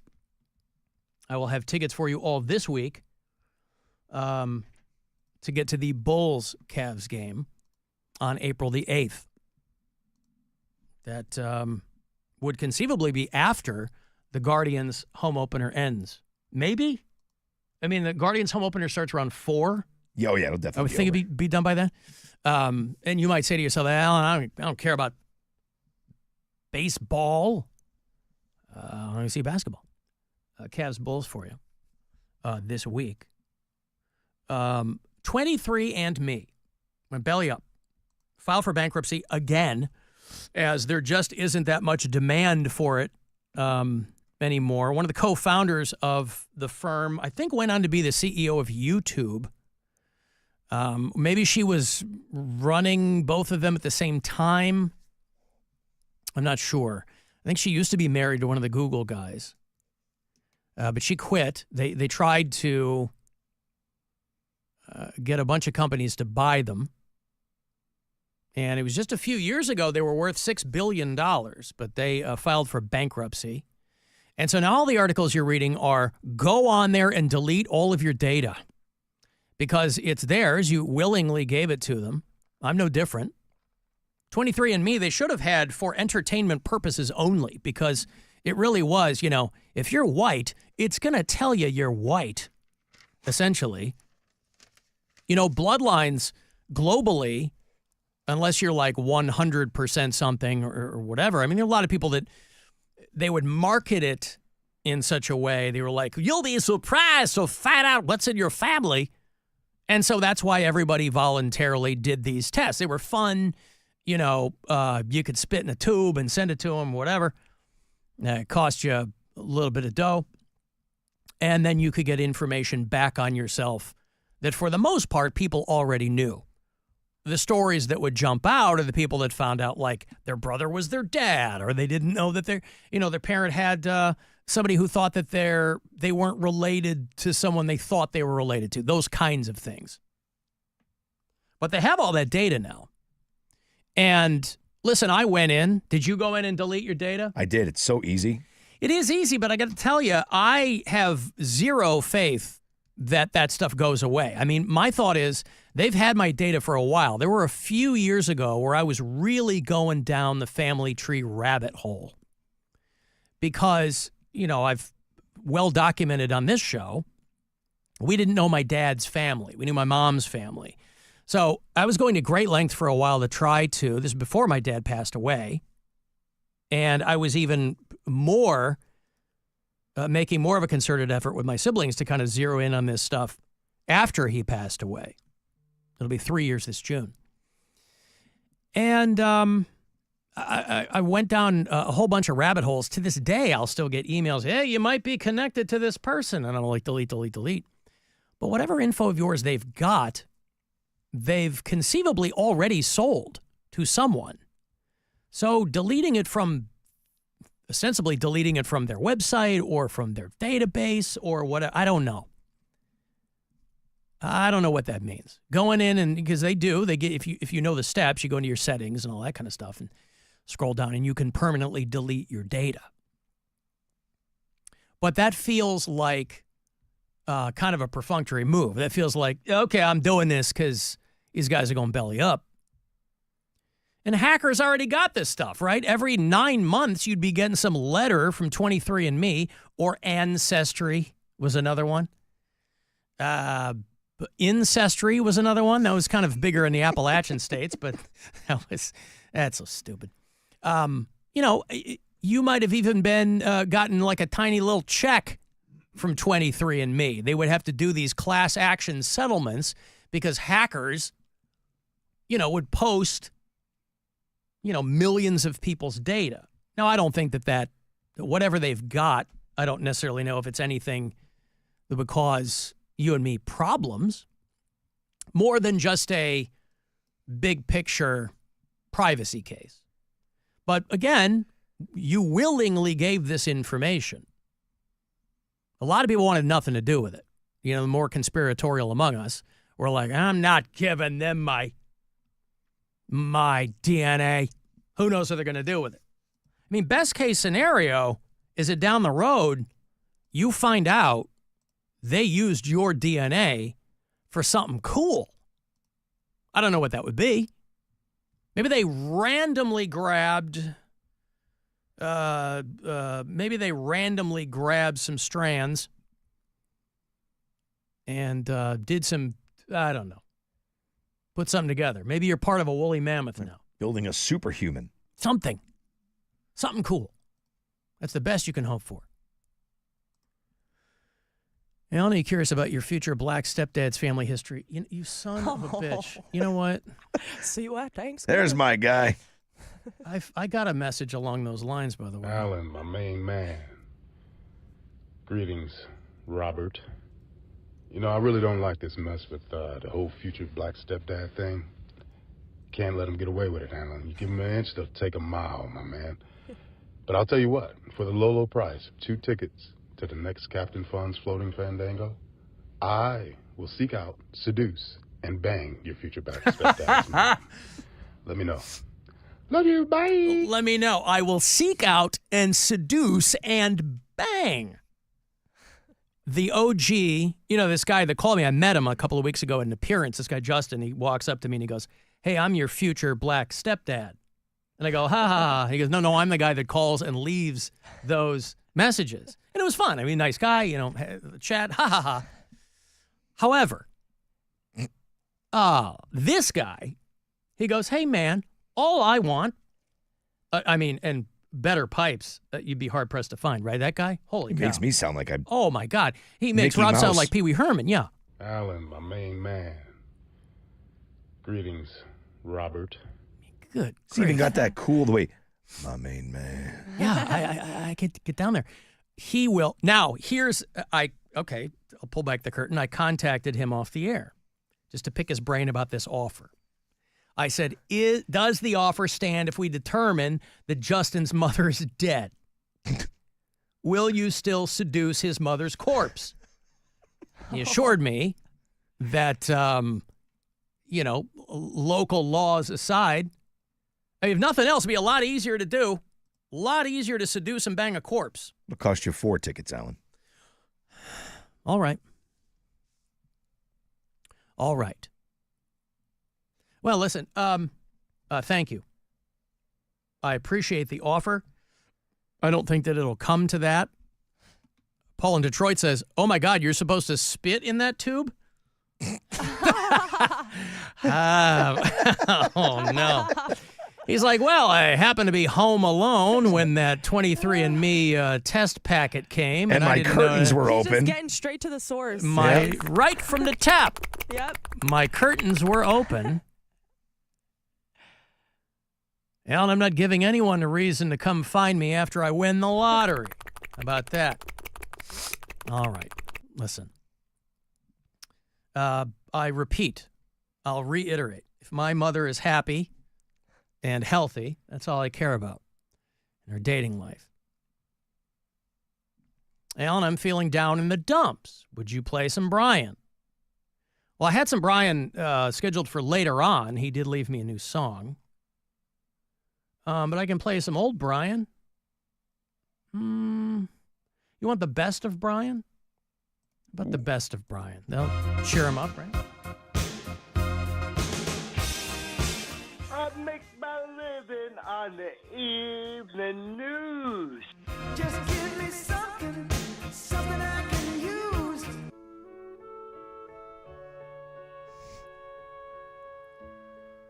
We've only just begun.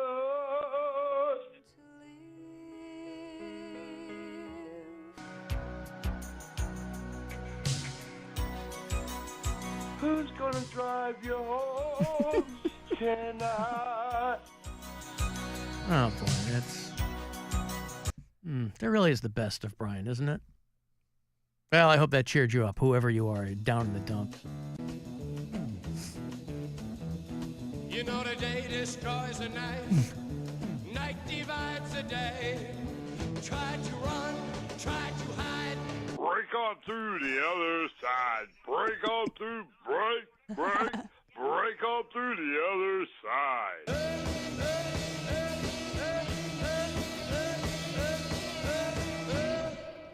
Wasn't there a story a couple of weeks ago? There was some guy who looks like Jim Morrison, so somebody foisted the conspiracy theory that Jim Morrison's alive. Yeah. He's not dead and buried in Paris, even though I was at his grave and saw it. He died in a bathtub in Paris. Doesn't mean he's in there, Alan. I guess. Just means there's a grave. Well, it just so happens this is all part and parcel of a documentary that they're trying to promote as well that dropped on Apple Plus in January. And this guy who's been researching said that Jim Morrison is indeed alive and well. He's an 81-year-old living in Syracuse, New York. Because why wouldn't you go to Syracuse?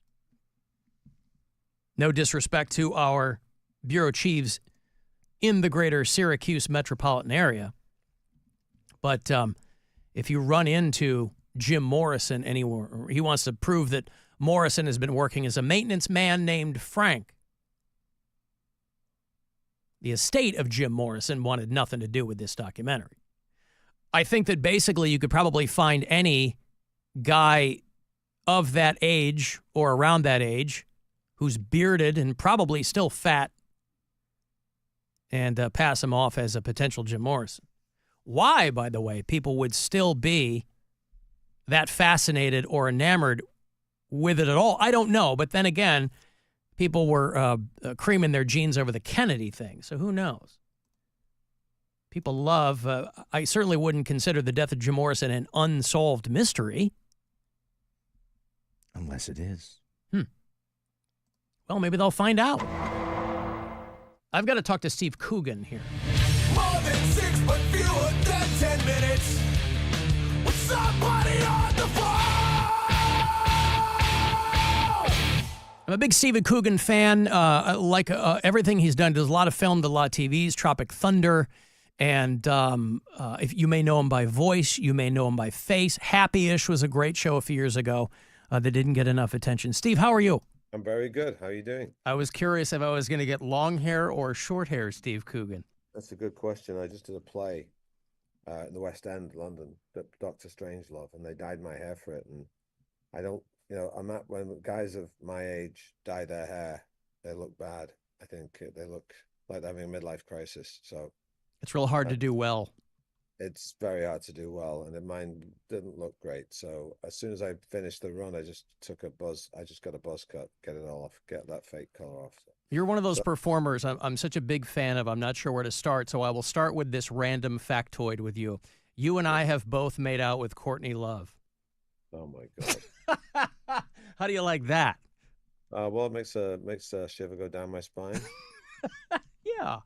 You are somebody for me. When I see Steve Coogan's name on something, you are somebody you could sit there and read an automobile manual and I would watch it. I would be transfixed. And everybody kind of has a different touchstone with you. You got blown up in Tropic Thunder, and Philomena was a huge thing for you. I didn't realize that The Trip was a series that over here we got as films. Yeah. We did like four of those TV series in the UK, and then we recut them into movies for the US. Yeah, I watch one of those probably once a month. You and Rob Brydon going back and forth. It's people say, oh, what's your comfort food movie or TV show? For me, it is always one of those Trip movies. I love them. Yeah, we had a lot of fun doing those, and I think we're doing another one now. We're getting older. This thing's kind of in the mold of that. This Penguin movie's got the same kind of Steve Coogan humor, if you like that stuff. Yeah, The Penguin Lessons is this new movie that Steve Coogan is in, and this is set in the 70s in Argentina. That was a time of a lot of political unrest. That's putting it mildly. Yeah, it's kind of a strange one because it's set against the background of a fascist dictatorship, and I play a teacher who adopts a penguin based on a true story of an English teacher in Argentina who adopted a penguin unwillingly. And penguins are just cute anyway, whether you like it or not. however edgy you try to be, you can't get away from their inherent likability when you see them waddling along. But against that, the backdrop of this fascist dictatorship in the 70s, where people went missing, were sort of kidnapped by these snatch squads in broad daylight if they were protesting, or if they were seen as unsympathetic agitators to the dictatorship. So, and the Penguin somehow unlocks my character's conscience, because he's a cynic, and penguins, there are a lot of things, but they're not cynical. Is this something that just hit you at the right time? I mean, you've done so many different things, which has got to be a gift in some way to you, where you're like that you're able to have people think of Steve Coogan in so many different kinds of ways, funny and dramatic or whatever. How does something like this scratch your itch? Well, it was written by my co-writer, who I wrote Philomena and a couple of other movies with, Jeff, and he said, "Do you want to be in this film?" And I said, "Okay, well, let's make it. Let's give it some edge and make this my character a bit of a not a very nice person." Yeah, sure. Who kind of gets warmed up by his friendship with the penguin. And I thought, is there a way of doing a penguin movie with kids? Work with kids, work with animals. It's difficult. Do it and make it smart, but with heart. And that's the kind of stuff I like, and it's different. I get to do lots of different stuff, and as long as it's challenging and anything that's interesting and worth watching is or carries the risk of failure. Yeah. So I kind of gravitate towards that stuff, whatever it is.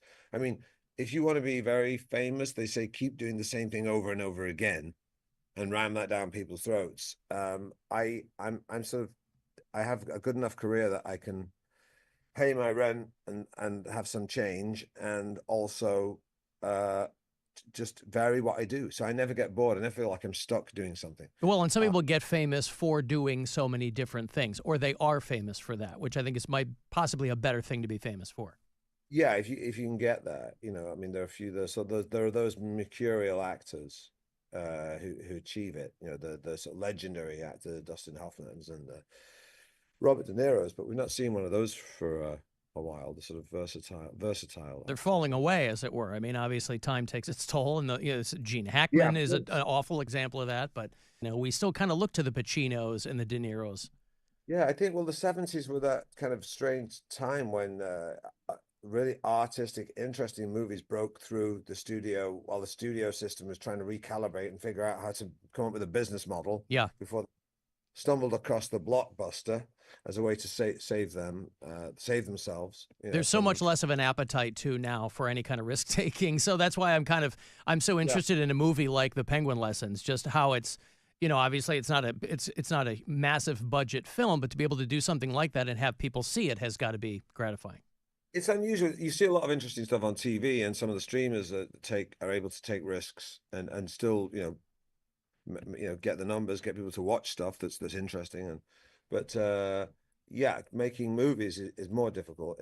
Back in the day, there were lots of good, interesting, entertaining, successful, thought-provoking movies. There's a few these days, but that's why the Oscars are always a slight sort of shadow of their former selves, because back in the day, everyone would have known everything about every movie that was out there. Of course. Every actor. That's not really the case anymore. Before I let you go, I wanted to ask you, I watched The Reckoning, and a lot of people over here might not be hip to the Jimmy Savile story, but in the UK, it was a more horrific story, would be hard-pressed to think of.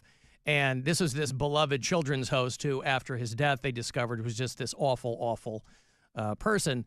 There had to have been maybe some hand-wringing over that for you. Yeah, well, he was, a kind of a sexual predator. People were very nice about my performance, saying it was a brilliant performance. But as my mother said, they're not going to give any awards to a sexual. Yeah, of course, yeah. Real, Yeah. But yeah, it was a tough decision to do. But I thought it would, on a purely professional level, I thought it would be very interesting. And again, the sort of thing that some people would be really anxious about. For me, it ticked the box of this is risky. If you get it right, it'll be a good thing to have done for the right reason. If you get it wrong, you're going to end up with egg on your face. And you got it right. I don't mind picking up taking a challenge like that. Yeah, it was tough to do.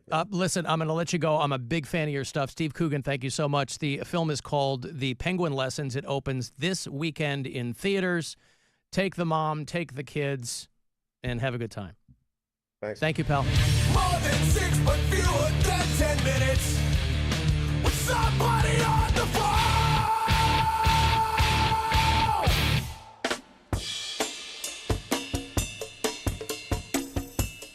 I got to go to a break, but I got Doobie Brothers tickets for you.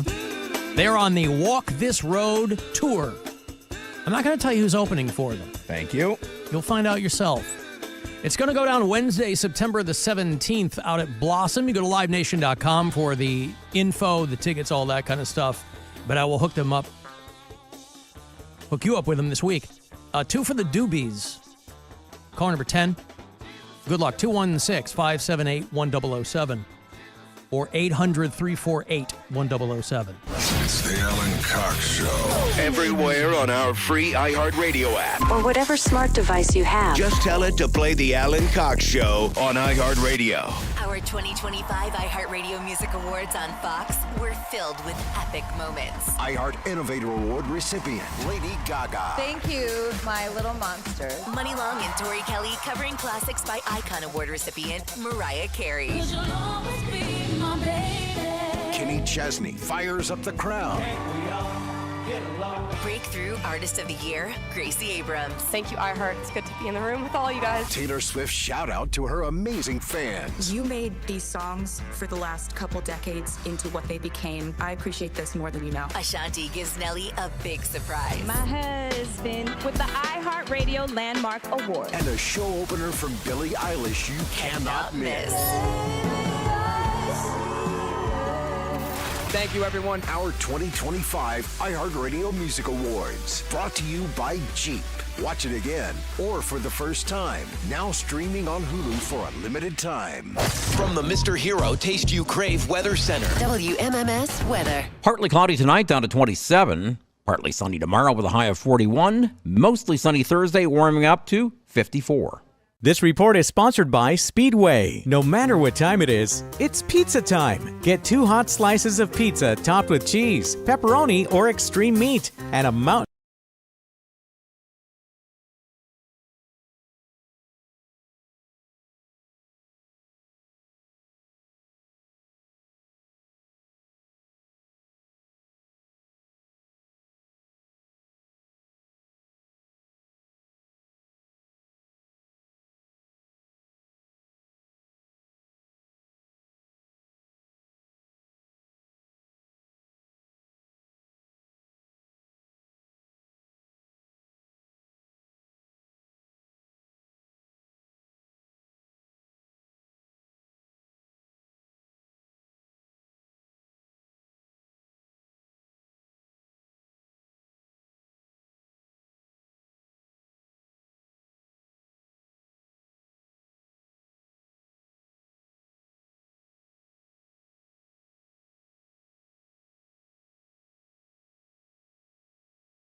Inner Belt South now ebbing and flowing between Dead Man's Curve and the Prospect exit. 490 West, a slow go through that single lane of construction work. West 7th to the 90 split. Call the traffic tip line if you see something we missed. 216-986-8888. Jackie Robertson, the Traffic Center. This report is sponsored by Ohio 811. Call before you dig. Hi, Gary here. Contact Ohio 811 at least 48 hours before you dig. It's easy to do, and it's the law. Centerpoint Energy, Columbia Gas, Duke Energy, and Enbridge Gas want you to dig safely. Contact Ohio 811 every time you dig.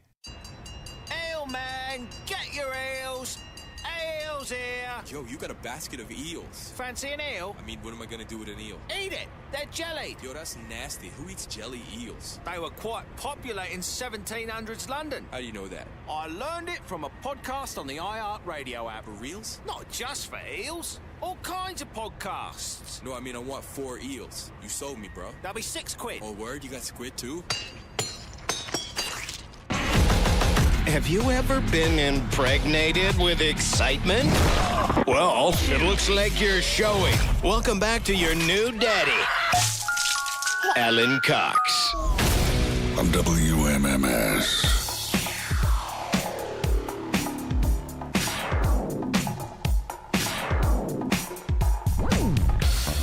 Apparently what's jumping out at people about my conversation there with Steve Coogan, he was describing kind of the backstory of his new film. It's called The Penguin Lessons. Set in the 1970s in Argentina when they were going through kind of a dictatorial... they were what the United States is becoming. And he mentioned that they were scooping people up in the phrase he used was snatch squads. And that's what everybody zeroed in on. Everybody was saying to themselves, yeah! All right, man. Yeah, man. I had to withhold myself. He was on a run. I'm certainly not going to interrupt him. And I didn't really realize what he said until he had said it. But again, that may very well be what they're called when they go out and scoop people up. Snatch squads. I don't know. Or maybe it's a bunch of ladies who are out there working out all the time, getting snatched. Who knows? Hey, your Cavaliers are playing tonight, still on the West Coast, before they come home Thursday to host the San Antonio Spurs. They got one more coming off a big win against the Jazz out there in Salt Lake City. Cavs Trailblazers tonight in Portland at 10 o'clock. Your 9:30 pregame here on WMMS with Mike Snyder and the gang. Tune in. You can also listen on the iHeartRadio app if you want to. That's Kevin Duckworth and the Portland Trailblazers, I have to assume. I'm sorry? I don't think that's right. LaMarcus Aldridge, who plays for the Trailblazers now? I'm not Damon sure. Stoudemire? Who's with them now? I know it's not Rod Damian Strickland, Lillard, isn't it? I can tell you that much. Oh. Damian. Scottie Pippen? No. Didn't he go to the Trailblazers? Don't believe so. I thought he did. I thought when he finally said, screw you, Michael Jordan, and the Trailblazers were like, we love you. We wanted some love. I think he went there. And... Oh, no, I mean now. He's no longer playing. He's not there anymore. Correct. What about Clyde Drexler? What about Clyde the Glide? I think he retired last year. Oh, last year? Yeah. Okay. Yeah. Finally said enough was enough after 70 years in the NBA. The guy had 20 points a game. What are you talking about? Yeah, I know. All right. Well, anyway, whoever the hell is on the Portland Trailblazers now, that's who's going to be playing your Cavaliers tonight at 10 o'clock. Alan, will you and Rob be going to the the Lorraine Palace Theater this Friday night? I'll show you the flyer that got sent out. Kid Kentucky, America's premier Kid Rock tribute band. Oh, Jesus. Kid Rock has Kid Rock and the Twisted Brown Trucker Band. I think that was the name of his band. It might still be. You know, at their peak, it was Joe C. Remember Joe C. back in the day? Little guy. Kid Kentucky and the American Badass Band. And the guy's got a fur on. He's got the aviator. He's got the hat. Got the long hair. But they're playing the Lorraine Palace Theater on Friday night. the nation's top Kid Rock tribute band, featuring Stone tribute pilots from Cleveland, Ohio. I'm not sure which band they cover, but they sound good. Unfortunately, I won't be able to attend. I have to pick up my family at the airport. So sadly, I will have to miss the Kid Rock tribute band. Is there any chance upon their return from sunny Florida that you could convince them to make a beeline, little detour, if you will, to the Lorraine Palace Theater? You'll already be a little bit west. Late flights. They don't get in until very late. Well, so then you could conceivably go to this before you pick them up. I have dinner plans prior. Yeah. I'm starting to feel like you're just making up excuses to not go with me. I will be at the airport, Alan. All right. For numerous hours? Well, don't you have plans He too? expects delays, Alan. Expecting delays. I guess that's smart. That's true. Let me see how much my tickets will cost. I'm pretty sure you have for plans. this. I can't believe how many tickets are available. Are there a lot? But they look like I don't know what they'd cost me. More info. Doesn't say. Nevertheless, if I were to get a couple of tickets, $36 a pop. That's probably a bargain at twice the price. Friday night. Now, again, I've never seen them perform. They may be amazing. I'm sure they are. Kid Kentucky and the American Badass Band. You want me to just read you what they write here? Is that he astounds Kid Rock fans nationwide. Each night, audiences spend the first few songs of the show trying to grasp the concept that they are not actually seeing the real Kid Rock there in front of them. That's probably suspect. I mean, I think they probably know going in that it's not Kid Rock. But it's so realistic that your mind is playing tricks upon you. But that's the beauty, is it's probably not hard at all to cover Kid Rock. So all you got to do is kind of get the look and the thing. Anyway, they are selling tickets, but in answer to the person who emailed me, Tony, no, we will not be attending. Yeah. The Kid Kentucky show. Apparently, Rob has got to pick up his family at the airport. I'm sorry. Maybe next time they come through, we can head out there. You mentioned Joe C. Yes. He may have had, excuse me, the best lyric of any Kid Rock song ever. I don't remember what the name of the song is, but he starts out and he says, I'm J-O-E to the C-ho. I've got more game than Coleco. I'm a freak ho, call me sick. 3'9" with a 10-foot D. Yes. I mean, that is just Shakespearean. Listen, I'm sure you're engaging in no small amount of mockery, but listen, Joe C., may he rest in peace, he had a way, he could turn a phrase, right? Yes. All I'm right. giving him credit for that. That was a fantastic lyric. Fantastic. Brilliant. The great Stephanie Eulenberg, I don't know if she's still behind the drums for the Twisted Brown Trucker Band, but she's dynamite. But anyway, Friday night there at the Lorraine Palace Theater, that is Kid Kentucky and the American Badass Band. Now, I wonder if they have a little person in the band, because you kind of want the OG band. Right? I mean, Joe C. died like really short into good pun. His popularity. Thank you. Unintentional pun. Well, it wasn't too far into his superstardom. That's that Joe true. Died. Yeah, he's been dead for 25 years. Because he was only on that first record, right? Yeah. Yep. He was like one of Kid Rock's homeboys, literally. He was from Bufu, Michigan. And Bob Ritchie stumbled onto him, and he was Kid Rock's hype man, but he died in 2000. Also a good pun, It'll be by the 25 years this November. What's that? Also a good pun, by the way. Which one? You said stumbled upon him. Just tripped over him. Yeah, well, he didn't see him there. See him there. No, that's okay. Joe Kalea, better known by Joe C. How did he die? Did he? I have to assume he had some congenital situation.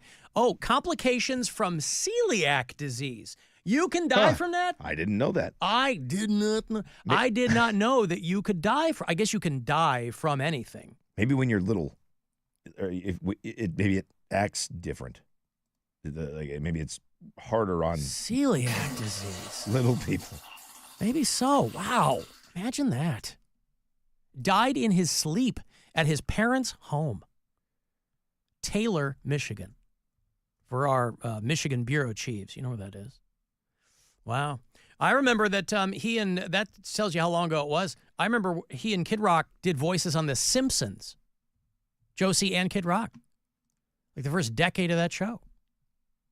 I'm being told the song is "Devil Without a Cause." That is the famous Josie. Oh, there lyric. you go. Well, that was the title cut to the album. Yep. Yeah. Yep. That had Bawa Daba and I Am the Bull God, right?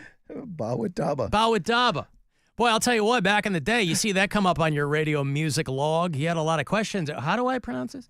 Listen to the song. It'll become self-evident. Sounded like Crackhead Bob on that one. Yeah. Bawa Daba. Don Dane Dane. Dickie Down Dane. Dickie Dow Dane. Hey, a lot of good guests coming up on this program. Next week, Ed Helms from The Office. He's got a new film. Eric Andre. He's got a book, I believe.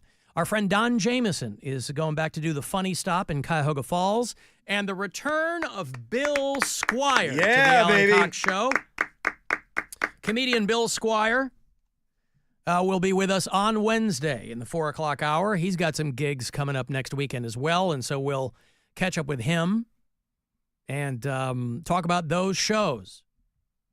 He is known best not only as the longtime co-host of this program, but also for being the first recipient of the Bill Squire Award, the Cleveland Comedy Awards. And one hell of a stairway fart. Oh. That's the stairway. I mean, that's legendary. Yes. That will live on for eternity. Yeah, indeed. Don't know if I still have it, but... Oh, no? I may have to have him resend it. You know, I had to make room for so many other listener-submitted farts. Aha. I only have so much bandwidth over here. Right. That wasn't the elevator one. No, the elevator one was the guy. That's the garage. Is the in-laws garage.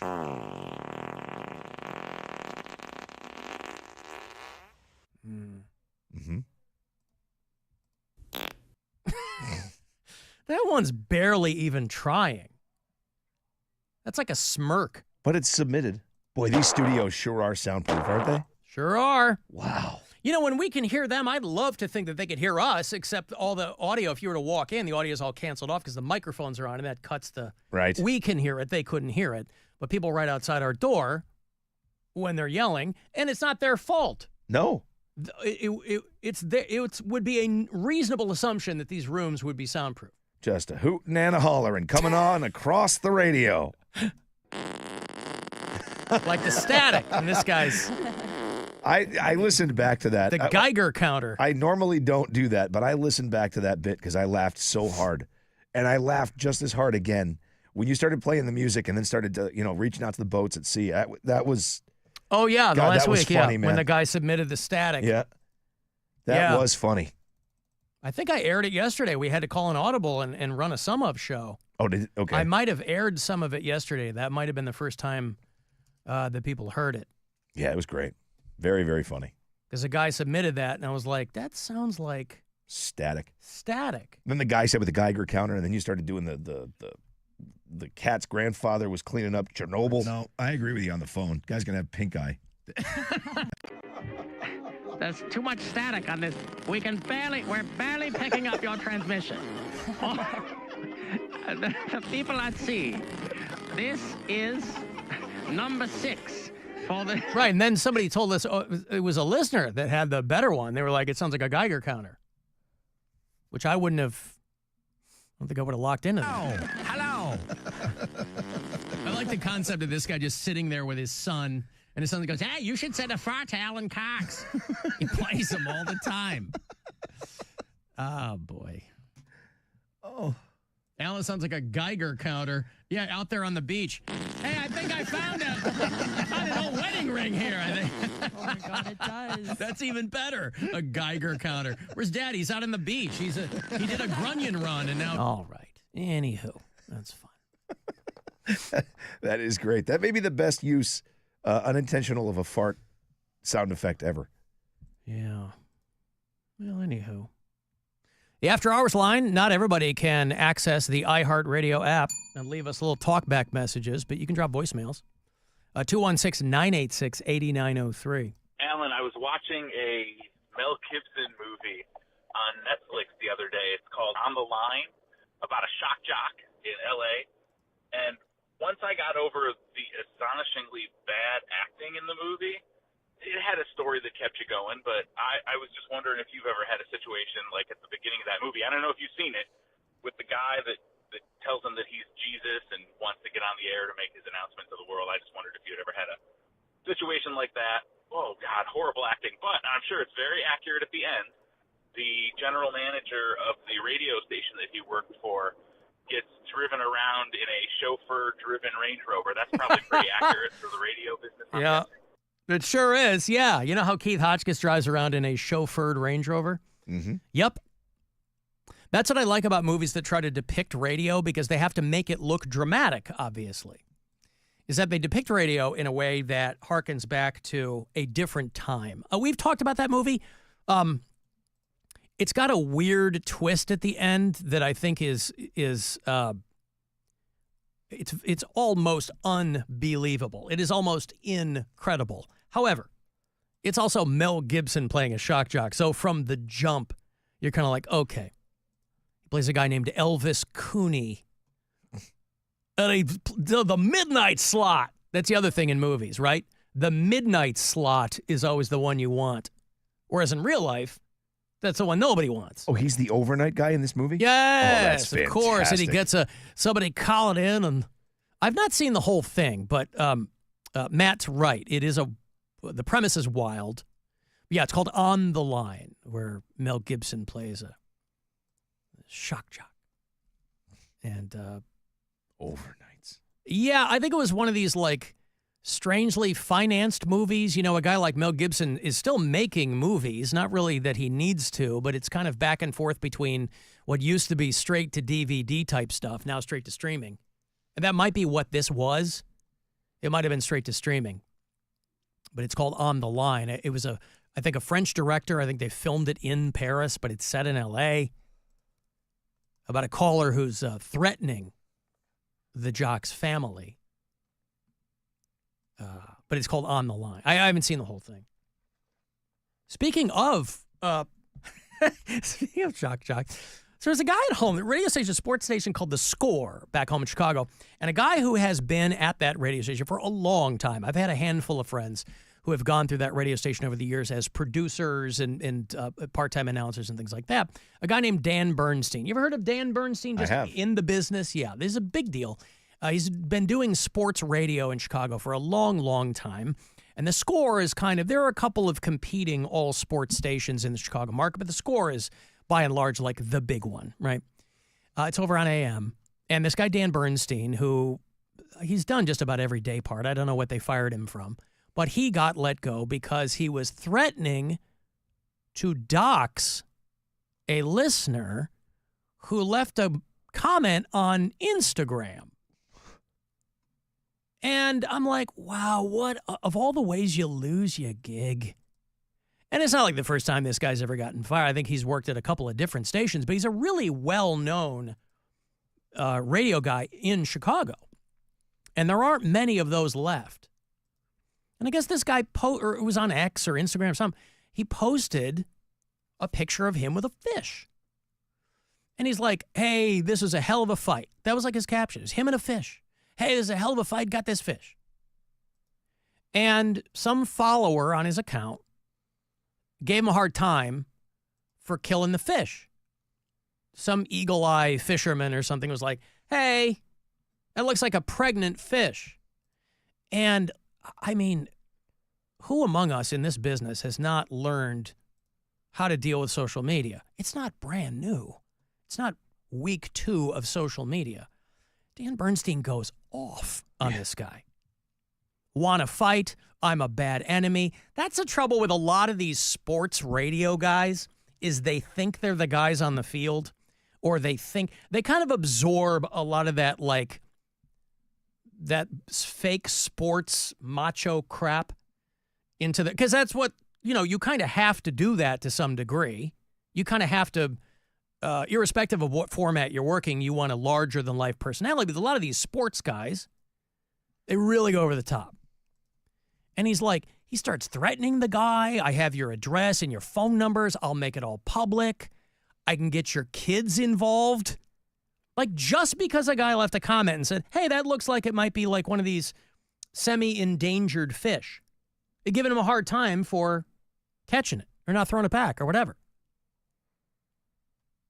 And he's like demanding that this is a follower. I mean, we get crapped on all the time by fans of the show. I use fans in air quotes, but people who are followers, you know, Facebook, Instagram, whatever, constantly taking crap from people for whatever, for perceived slights, for actual ones. Who cares? You ever demanded an apology from a follower? Like, that's what he started doing. Yeah. Hey, if you apologize, I'll stop threatening you. And the station was like, yeah, it's... I just love that. You can't do it. It was over a fish. In the quote, I never respond to trolls, but questioning my sportsmanship and conservation awareness sets me off. Wow. Wanna fight. I'm a bad enemy effer. Everybody's got to be a fake badass all of a sudden. I'm a bad enemy. I don't understand it. The best is the guy's reply to that. Did you see that? No. The guy writes back to him after he says the wanna fight thing. He goes, you're a 5'7", 165-pound fat boy. You really worry me as a bad enemy. By the way, your language continues to give you away as a very base, juvenile person. That's the thing, man. If you let your emotions take over when you're conversing with people, lose instantly. They'll take a deep breath, murder you with words, and man, it's so wild. Again, he's a big deal in Chicago radio. Was. I bet they'll let the smoke clear and somebody else will grab him. Oh, for sure. I mean, again, there's only 2 or 3 sports stations there, so there's really only so many places he could go. And I think by now this might have been his last stop. So who knows? At the end of the day, that same station may bring him back. You know what I mean? Like, you think? Yeah, if enough time goes by, if there's enough like, hey, we really want this guy back on our sports talk station. Right. Advertisers come to your I doubt that's going to happen. Yeah, I don't think so either, but still. Usually what happens with these is people wait until they think people forgot about it. Yeah. And they go, well, I've done some reflection. It'd be one thing if you made some comment that was just, you know, genuinely ignorant or you misspoke. You know, we're speaking extemporaneously in this line of work, so you're not always going to nail it. But to, like, go after a guy because he didn't like your fish. There was dried blood on that Welcome fish. to the internet. So many trolls out there. Right, but we also, it's been like that a long time. Yeah. He's been dealing with, you know, that's what I mean. Those kinds of personalities are very adversarial. I used to have before I came to Cleveland, I used to have a much more adversarial relationship with my audience. I'm a goddamn pussycat now compared to back in the day. I mean, I can still get it on from time to time if the mood strikes. But these guys, again, clearly got him at a bad time, but man, that's no way to go out. I would always rather have the conversation. How about I get your kids involved? Right. What? Threats. Like I would always rather, like, if somebody calls in and has something to say, call in and have something to say. We can have a conversation. Maybe it's a disagreement. Maybe it's a difference of opinion, whatever, right? But once you, like you said, once you reply on social media with the anger and the go F yourself and all that sort, you lose. It's over. Especially since 9 times out of 10, if you come back to them with, hey, you all right? Yeah. They'll be like, hey, man, sorry, I was having a really bad day. Yeah. So it's like if you escalate it, like you said, you lost already. I always think when you do it with humor, that's also a big one. Like when you screenshot something like that somebody writes crappy to you with a hashtag blessed, and it's really funny. You know what I mean? Like that, because then they're getting the exact opposite reaction. You know what I mean? Yeah. Alan, in the Mel Gibson DJ movie, does he say, "Give me back my song"? That is a top tier text. Thank you. I got a break. Do I have something for you on the way back? No, but Pantera tickets, closer to 5/10. Pantera is going to do, they moved the date so they didn't clash with Incarceration. They're going to do July the 23rd out of Blossom. Pantera with Phil Anselmo, Rex Brown, Zach Wilde, Charlie Benanti behind the drums, the heaviest tour of the summer. is what it's called, with Amon Amarth. So those are coming up. 35192. You want to text me for anything else, and we'll be back. The Alan Cox Show on 100.7 WMMS. We got stuff. You want stuff. Win stuff. This week at WMMS.com. Win a pair of tickets to see Deftones with special guest Idols Wednesday, September 10th at Rocket Arena. Get more info and register to win at WMMS.com. Nobody makes it easier to make your car last longer. Hey, it's Rob. Boost Mobile built America's newest 5G network and made it easier than ever to switch. And when you do, you can get a free Galaxy A15 5G. Need to hook up the whole family? Well, with Boost Mobile, you can get 4 unlimited lines and 4 free 5G phones for only $100 a month. To switch, head to your local Boost Mobile store today and get your free Galaxy A15 5G or 4 unlimited lines and 5G phones for $100 a month. New customers only. Requires auto pay and ID verification. Other restrictions apply. See participating dealers for details. Kia of Streetsboro, 99 cents get you driving. Kia of Streetsboro, 99 cents down. Kia of Streetsboro, stop in and see how much you'll save. Kia of Streetsboro, Kia of Streetsboro.com. Spring into savings this March at Kia of Streetsboro. The snow is melting and the deals are heating up. It's time to shake off winter and drive into spring with a brand new Kia from Kia of Streetsboro. Whether you're looking for a sleek sedan, a rugged SUV, or a fuel-efficient hybrid, we've got you covered. This month only, enjoy incredible savings on our entire Kia inventory and get up to $5,000 over KVB for your trade. And don't forget, interest rates as low as 0%. Hurry, these deals won't last long. Visit Kia of Streetsboro today or seize the road at KiaofStreetsboro.com, where the thrill begins. Kia of Streetsboro, Kia of Streetsboro.com. See dealer for details. Expires 3/31/25.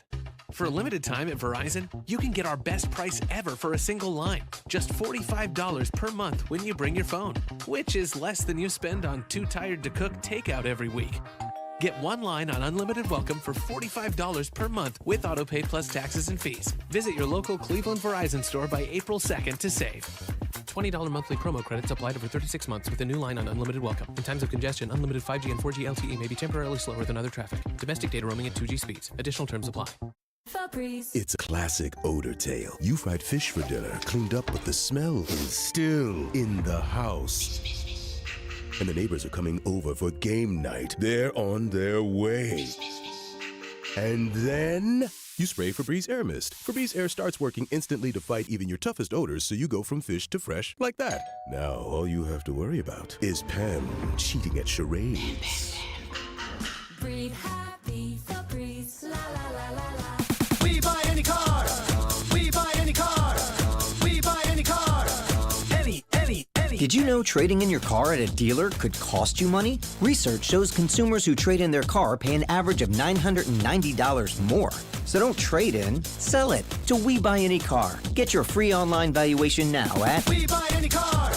Research published in the Journal of Industrial Economics, December 2015, showed buyers with a trade-in pay an average of $990 more than those who do not trade in their used cars.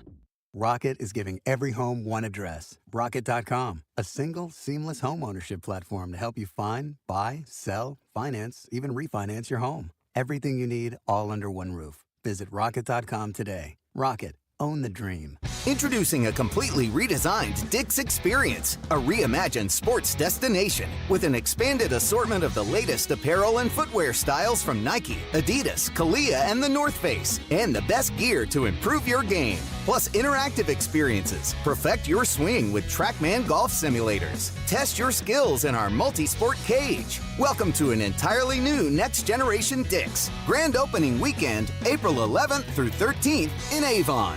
Buy 5, save 5 deals are back at Meijer. Buy 5 or more and save $5 or more when you mix or match on items like Dannon Light and Fit Greek Yogurt 4-packs, 5-pound bags of Halo Mandarin Oranges, assorted varieties of Kraft cheese, and select 12 packs of Coca-Cola and Pepsi products, plus deposit where applicable. Saving money during the Meijer Buy 5, Save 5 sale makes grocery shopping a good deal better. Exclusions apply. See all deals in-store or in the Meijer app.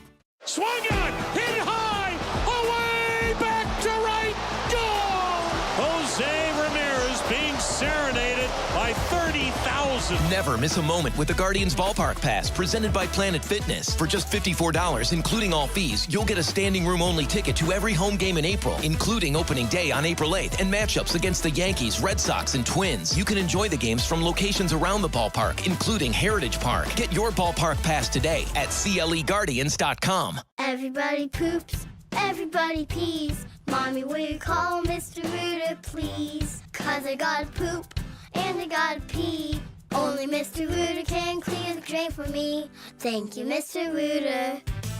Hi, everybody. When you have a plumbing or drain problem, the team at Mr. Rooter is ready for same-day service 7 days a week. Call Mr. Rooter Plumbing today and take advantage of our $95 drain cleaning special. Visit us at MrRooter.com. We'll be there quick.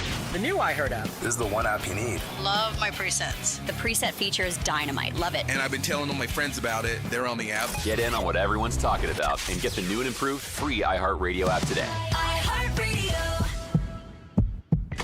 Hey, Joy. Oh, you are glowing. Oh, hey. More like Mirajoyed. That Miralax helped me go. I was so backed up. Tried mega coffees, prune juice, everything. Then Miralax.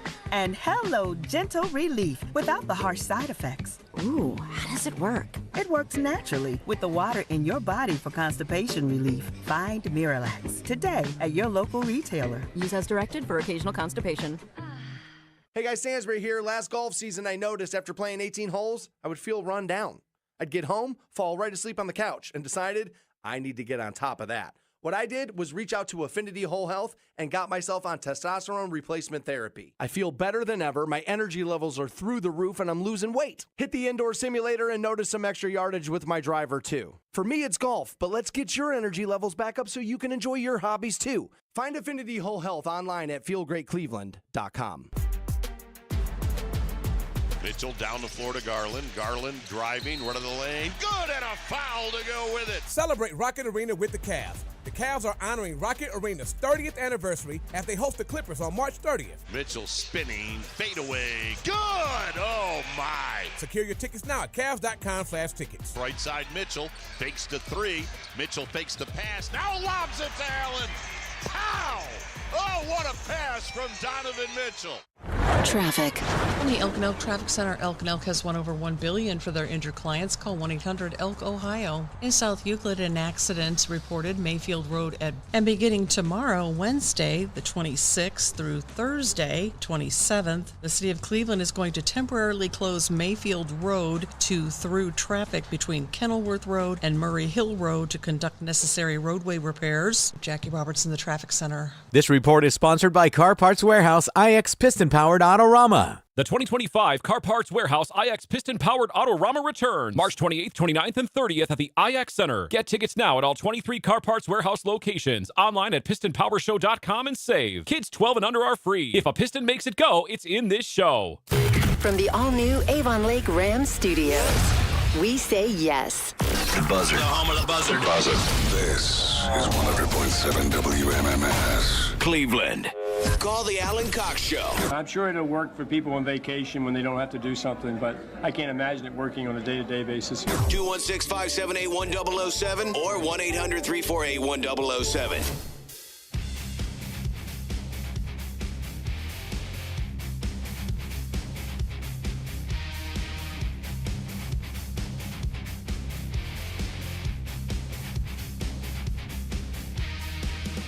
$35192. Send me a text.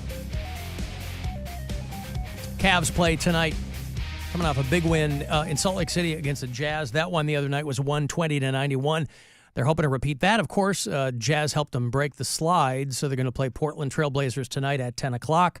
9:30 is the pregame coverage on MMS, and you've got a few more days remaining to use the promo code SHAMROCK. That is good for 20% off at CLE Clothing Company. Monday is the final day of the month, and then we'll have another one for you probably in the next couple of days. We'll have the April code for you. And no matter how many times I mention it here on the show, people will hit me up and say, hey, is there a promo code for the month? And there is. It's Shamrock. St. Patty's Day may have passed, but your savings haven't. I finally got my Romo Fijo t-shirt in the mail from CLE Clothing Company. If you are one of the lucky ones to have gotten one of those, It says, it's still, what does it say? I still call it the gun to the Q, Romo Fijo, I think is what it was. And that was unsolicited by me, by the way. So it was just kind of a goof for them to make those up. And I bought one, of course. You want to place some bets on what the April keyword's going to be? The April keyword is going to be, well, let's see. It was Shamrock this month. Yeah. That makes sense. The February one, I don't remember what the February one was. One of them was Garland. Was that January? Right. Flowers? February was Arcade. Arcade. So that means Garland. That's right. Garland was January. And I was a moron and couldn't figure out that it was because of Darius. December was Ralphie Uh-huh. for A Christmas Story. April. What did Kat say? Flowers. That's what I was thinking. Or fools. Fools. Maybe. Yeah, I don't know. Again, this is all speculation, but. You ready? Yeah. Showers. Oh, okay. April showers, May Bring flowers. May flowers. Yep. Oh, that's a good point. April is showers. What about O'Neill? O'Neill. If you're a porn fan and or Teenage Mutant Ninja Turtle fan, isn't that the name of the girl in the Teenage Mutant Ninja Turtles, and then some porn actress took it to be cheeky? I don't know. If I you didn't will. know that. I think isn't it April O'Neill?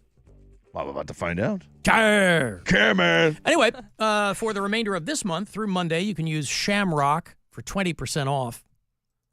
If you find yourself in one of their stores, the flagship's right down here a couple of blocks away.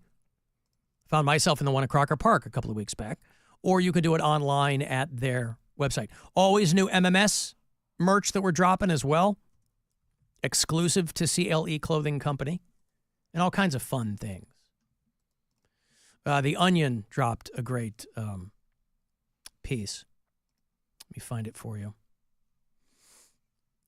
Ohio State University accepts 13-year-old drinking prodigy. That was so good. 13-year-old drinking prodigy accepted to the Ohio State University.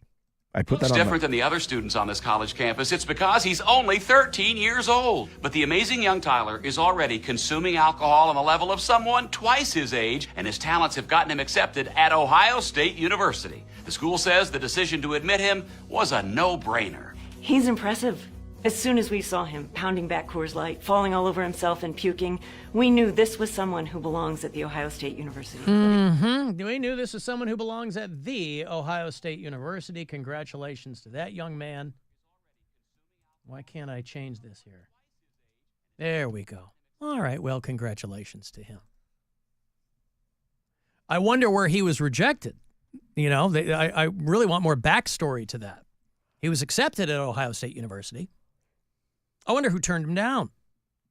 Case Western, probably. Is that not a big party school? No, it's... I mean, that's a stupid question. I mean, but there are schools that can kind of ride that line down the middle. Obviously, if you go to Arizona State University, you're not going to Harvard, with respect. Some people want to go to a party school. Some people want that experience. A lot of my friends went to the University of Illinois, Urbana-Champaign. That's a massive, it's like 36,000 undergrads. Is that what Ohio State is? Is Ohio State that big? Yeah, it's huge. Yeah, I didn't want that. My school had like 7,000 undergrads. My school was mostly a grad school. We were called TPUs. We were called tuition-paying units. They didn't give a rat's ass about undergrads. They wanted grad students and research and things like that. But a huge campus, I should say, just a small student body where I went to school. You were Northwestern. Northwestern University. But, I mean, people that want to go to those giant campuses, you go, yeah, they're looking for that kind of life. Or a school of that size, obviously, is going to have a variety of areas of expertise. A friend of mine went to Northern Illinois University, which is in a cow town called DeKalb, as the name implies, in Northern Illinois. But at the time, early 90s, it was considered the Harvard if you wanted to be an accountant. And he did, and he went, and he's had a very successful career. So you hear about that all the time. And sure, some of it's marketing, but perception is reality, right? So if they go, well, yeah, this is a party school, but it's one of the top 3 schools in the nation for fill in the blank. Yeah, but wouldn't Harvard be the Harvard for accounting? I mean, I don't know what they're. I don't know. Just saying. It would make sense to me. I didn't ask. I wasn't gonna yuck his yum. Okay.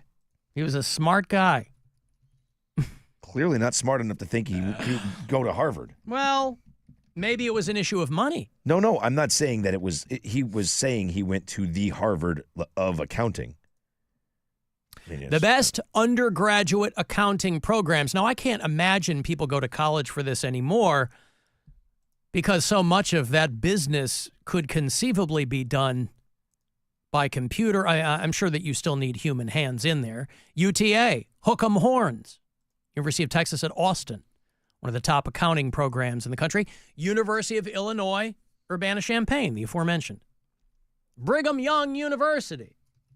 You're not going to be having sex, at least not in the regular way. You're going to be soaking, and you're going to be doing butt stuff. Butt stuff, yeah. Because that is apparently what keeps you a virgin, is the butt stuff. But the drinking prodigy there at OSU. Speaking of drinking, I mentioned a couple of weeks ago I was doing a series of appearances. We just had our finals on Saturday for the Bud Light March Mini Hoops, and I did about 9 stops in 3 weeks. It was a lot of fun, but we had to get them all done because the finals were on the 22nd. And our guy, who was our guy who won? Tommy was the guy. Tommy Dura from Wycliffe, right. He defeated the reigning champion, a guy named Jay Kletka from Menor. And so Tommy's going to Vegas, and he's going to compete against everybody else for $10,000. And at one of my stops, I was at a place called Chuggers in Streetsboro, week before last. Had a great time, having some drinks, meeting some people. And this woman comes up to me, and older woman, probably late 60s, mid 60s, and wants to do a drink. And I said, yes, let's do a shot. What do you want to do? And she said, how about Fireball? And I said, sure, we can do Fireball. Thought it was a weird pick, but okay. All right. Well, it turns out that Fireball is huge with the olds. Fireball's main demographic is like the 60 and up. Is it because cinnamon is an old-timey flavor? Like, what is it? Most people, you talk to some, I mean, there were a couple of dudes and a couple of younger girls that were standing near where I was, and we were all going to drink something. And when she said Fireball, I said, sure. I don't understand everyone's resistance to Fireball.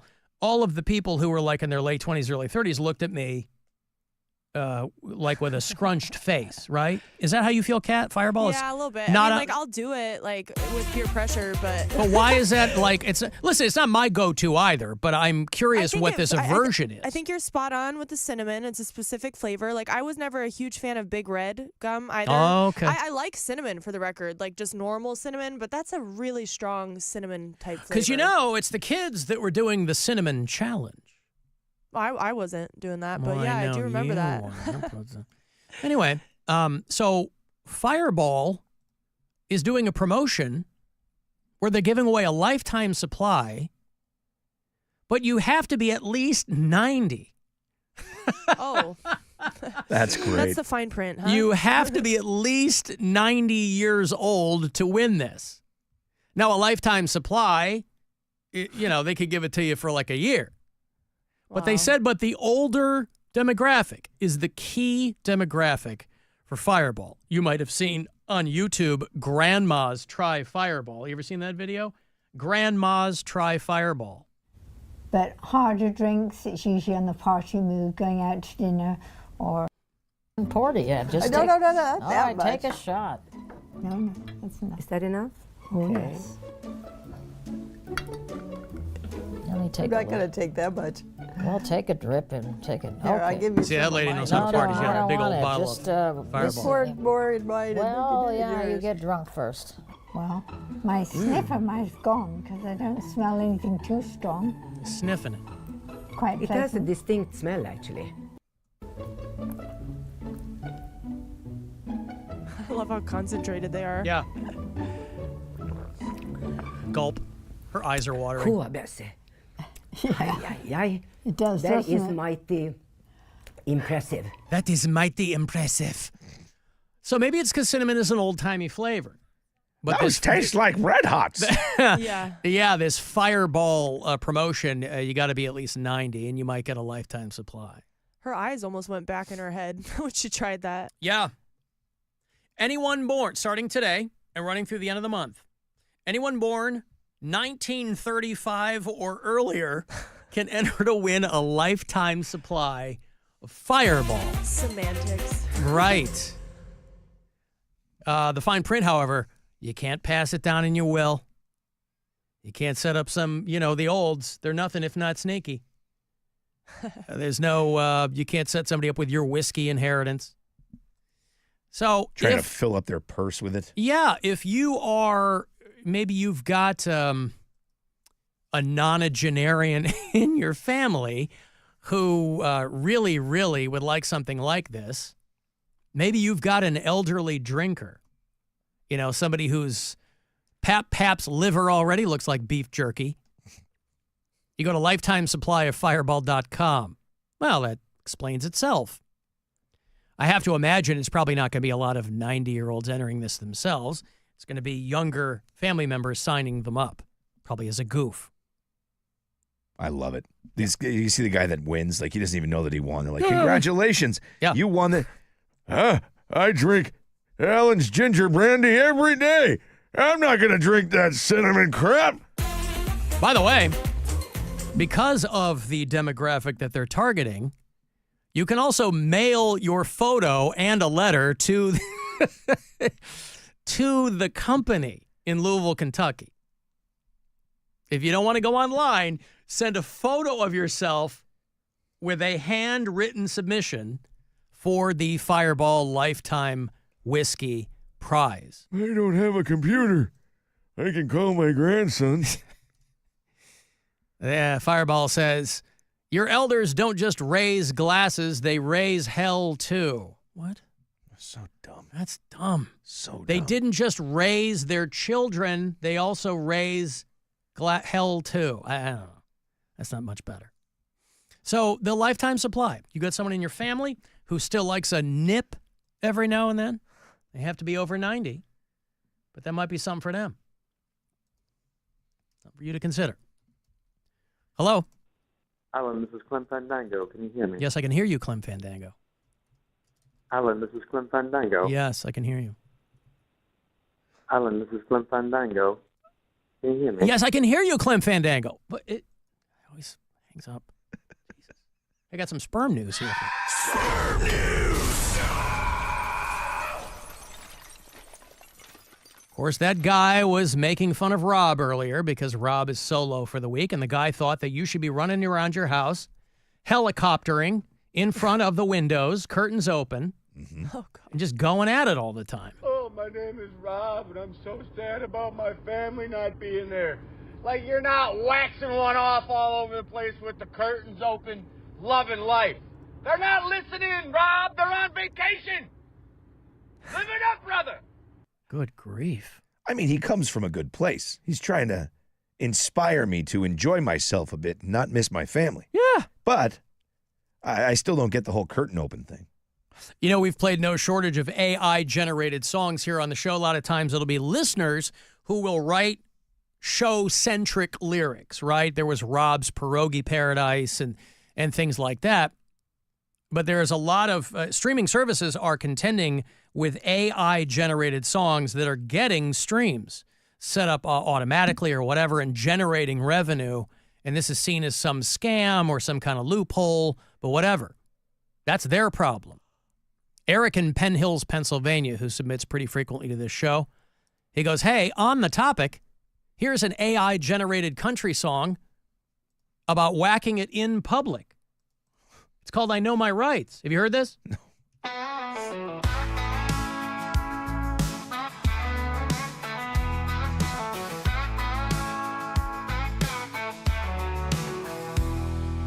Drowning in this whiskey bottle, drinking like there's no tomorrow, texting my old memories and touching my extremities. 15 bottles, 5 to go. And will you text back? Lord, who knows? I guess until you reach back out, I'll sit right here and rub one out. Barkeep comes and walks my way, says, sir, you're gonna have to pay. I say I love to drink some more, but sir, your pants are on the floor. Jerking off in public, man, since when is that a crime? Thinking about the times we had and how your eyes would shine underneath the golden skies and gorgeous country nights. So I'm jerking off in public, cause I know my fucking rights. Wow. Yep. That's a banger, so to speak. I mean, what happened in this country? Text me back, but I ain't even sad, cause when I went under arrest, ain't had to pay my fucking tab. Jerking off in public. I'll tell you what, there's nothing that artificial intelligence can't do. At least we'll have all of this fantastic music when it kills us all in an automated nuclear holocaust. They must have used Brent Smith from Shinedown as the voice for that song. Sounds a lot like him, doesn't Didn't that it? sound like him? Yeah. Yup. Maybe it was. Maybe he has like a side project like, what was it, Chris Gaines and Garth Brooks. Garth Brooks. Maybe he's writing songs about jerking off in public. Hey, listen, you got to make a buck. Hey, want to go see Pantera? It's Rex Brown, it's Phil Anselmo. They got 50% of Pantera. Charlie Benanti of Anthrax behind the drums, the great Zach Wilde. Take a dime spot. They're calling it the heaviest tour of the summer. I have no reason to doubt them. They got Amon Amarth in the front spot there. It is Wednesday, July 23rd at Blossom. And if you want to go, I have tickets here for you. LiveNation.com for all the details. Caller 10, these are yours, too, for Pantera this summer. 216-578-1007 or 800-348-1007. It's the Alan Cox Show. Everywhere on our free iHeartRadio app or whatever smart device you have. Just tell me to play the Alan Cox Show on iHeartRadio. Our 2025 iHeartRadio Music Awards on Fox were filled with epic moments. iHeart Innovator Award recipient, Lady Gaga. Thank you, my little monsters. Money Long and Tori Kelly covering classics by Icon Award recipient Mariah Carey. Kenny Chesney fires up the crowd. Breakthrough Artist of the Year, Gracie Abrams. Thank you, iHeart. It's good to be in the room with all you guys. Taylor Swift shout out to her amazing fans. You made these songs for the last couple decades into what they became. I appreciate this more than you know. Ashanti gives Nelly a big surprise. My husband with the iHeartRadio Landmark Award. And a show opener from Billie Eilish you cannot miss. Thank you, everyone. Our 2025 iHeartRadio Music Awards. Brought to you by Jeep. Watch it again or for the first time. Now streaming on Hulu for a limited time. From the Universal Windows Direct Weather Center, WMMS Weather. Partly cloudy tonight, down to 27. Partly sunny tomorrow with a high of 41. Mostly sunny Thursday, warming up to 54. This report is sponsored by prayersfrommaria.org. Jersey Mike's Day of Giving is taking place March 26th. All sales from Northeast Ohio Jersey Mike's locations that day support Prayers from Maria and its mission to make a difference in the fight against childhood brain tumors. Every sale will help fuel the most meaningful brain cancer research for kids. Hey there, it's Alan for Window Nation. So winter is, temperature-wise, not over yet. It might be spring on the calendar, and we're getting there. The last thing you want is whatever next snow we're going to have, and it's coming. You don't want condensation in the inside of your windows. You don't just want to be uncomfortable at all, whether it's 95 degrees outside or 35 degrees outside. And brand new, energy-efficient Window Nation windows installed in your home can save you a ton of money year-round, and you'll save a ton of money on your order. Right now, they will give you 2 free windows for every 2 you buy. They don't limit that, and you pay nothing for 2 years. So nothing down, no monthly or interest until 2027. Tons of styles with Window Nation, so you're not limited there either. They're made here in Northeast Ohio, so you're saving money from the jump. And they're expertly installed. They look awesome. I have them in at Casa Cox, have for many years. Window Nation, also a proud partner of the Cleveland Cavaliers. Right now, you can buy 2 windows, and they will give you 2 free for every 2 you buy. and no payments until 2027. Go to windownation.com. There's a get a quote button there. You can get a fast, free estimate. Also, if you want to call 866-90-NATION, give them my name, 866-90-NATION or windownation.com. It's a classic odor tale. You fried fish for dinner, cleaned up, but the smell is still in the house. And the neighbors are coming over for game night. They're on their way. And then you spray Febreze Air Mist. Febreze Air starts working instantly to fight even your toughest odors, so you go from fish to fresh like that. Now, all you have to worry about is Pam cheating at charades. Breathe happy, Febreze, la la la la la. T-Mobile home internet is all about speed, value. What you doing, Zach? I'm rehearsing. There are so many benefits. You got to talk fast. T-Mobile home internet ranks #1 in customer satisfaction for home wireless internet by J.D. Power. Wow, you are good. Try singing it. T-Mobile has price lock. They won't raise your rate on internet. Hulu and Paramount Plus on them. Get T-Mobile home internet all in for just $55 a month with auto pay and any postpaid voice line. Additional terms apply. For J.D. Power 2024 award information, visit jdpower.com/awards. Jeff Kinsbach here with the best. Rich Claiborne of the Claiborne Auto Stores. Rich, the new Dodge Charger Daytona, the one I drove and I love this car, is still the world's quickest muscle car. 0 to 60 in 3.3 seconds with all electric performance. I know what you're thinking, an all-wheel drive EV muscle car? Unsure? Take an extended test drive. Lease a 2025 Dodge Charger for only $399 a month, only 24 months, only $399 due at signing. 30 cents per mile over 24,000. Experience Dodge Performance Days at Claiborne.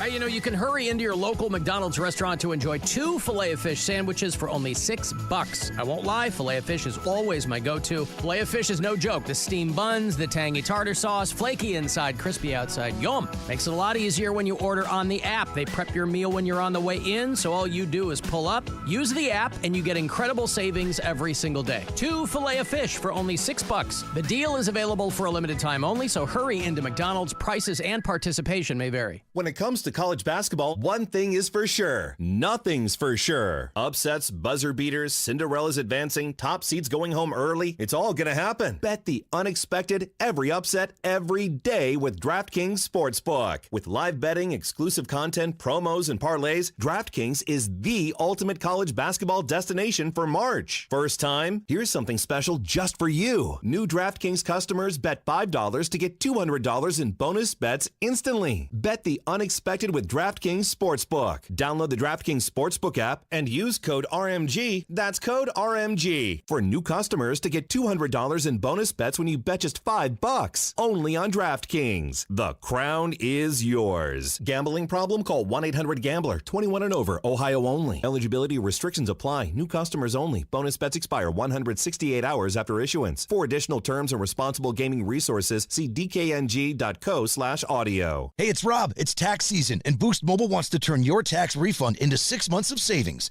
When you buy 6 months on their best unlimited plans, Boost will give you another 6 months for free. Now, I'm no accountant, but that seems like a really good deal. And I'm not done yet. Visit a Boost Mobile store during tax season and enter to win up to $10,000 to double your refund. So head to your nearest Boost Mobile store now, and I'll go back to my day job. Requires upfront payment, taxes and fees extra. Terms and exclusions apply. Visit boostmobile.com for full offer terms and sweeps details. Rocket is giving every home one address. Rocket.com, a single, seamless home ownership platform to help you find, buy, sell, finance, even refinance your home. Everything you need all under one roof. Visit Rocket.com today. Rocket, own the dream. Hey, Ohio State fans. While others cut corners, like that team up north, Valvoline Instant Oil Change is Buckeye-level quality. We train hard and treat every day like game day. We're always quick, but never rushed. And you can stay in your car while our experts do the work. Valvoline Instant Oil Change is a proud sponsor of Ohio State Athletics. Visit valvoline.com/Buckeyes to find your nearest location and access exclusive fan savings. I totally want to be that girl in a romantic comedy. So when I'm on a dating app, I make sure I come across slightly quirky, but also totally cute and sexy all at once. At first, I'm interested. But wait, suddenly I act all hard to get. Gotta make them work, right? Want to meet someone not online? At It's Just Lunch, we make great matches and even arrange the dates so you can make a real connection with a real person. It's Just Lunch. Connection awaits. Guaranteed dates. Visit itsjustlunchcleveland.com or call 216-328-9026.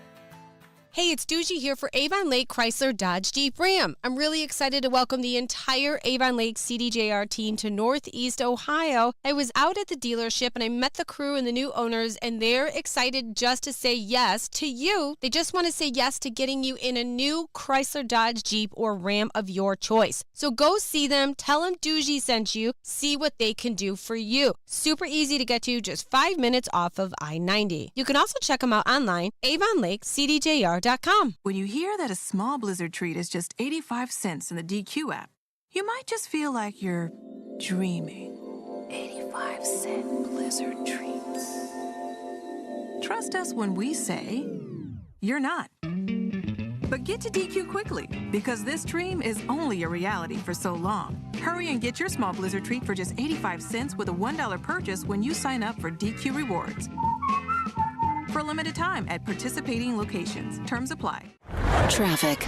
In the Elk and Elk Traffic Center, Elk and Elk has won over $1 billion for their injured clients. Call 1-800-ELK, Ohio. In South Euclid, a crash being cleaned up at Mayfield Road and Belvoir Boulevard. In North Royalton, give firefighters a bit of room for a residential fire on York Road and Bennett Road. And surging and merging on the Inner Belt South between Lakeside and Prospect. And 490, a slow go between Broadway and 90 through that single lane of construction. Jackie Roberts in the Traffic Center. This report is sponsored by Summa Health, vital for treating pelvic pain. At Summa Health, they're experts in pelvic health conditions, including chronic pelvic pain, offer personalized treatment plans and options to help you live your best life every day.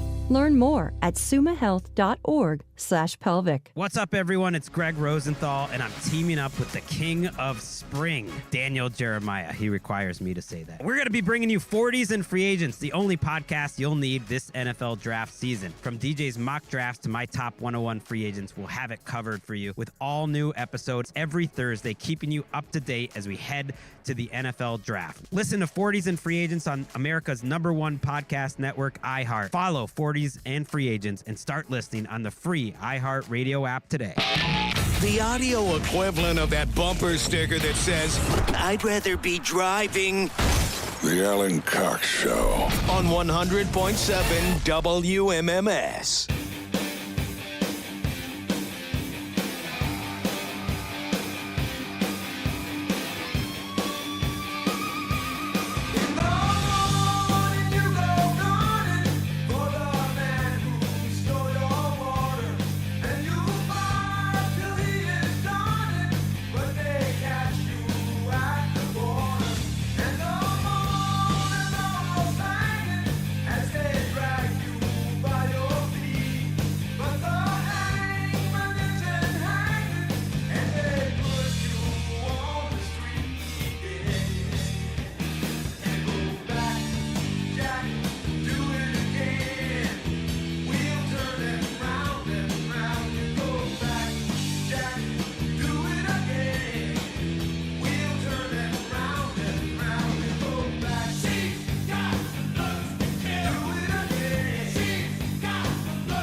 If you listen to us on iHeartRadio from out of state,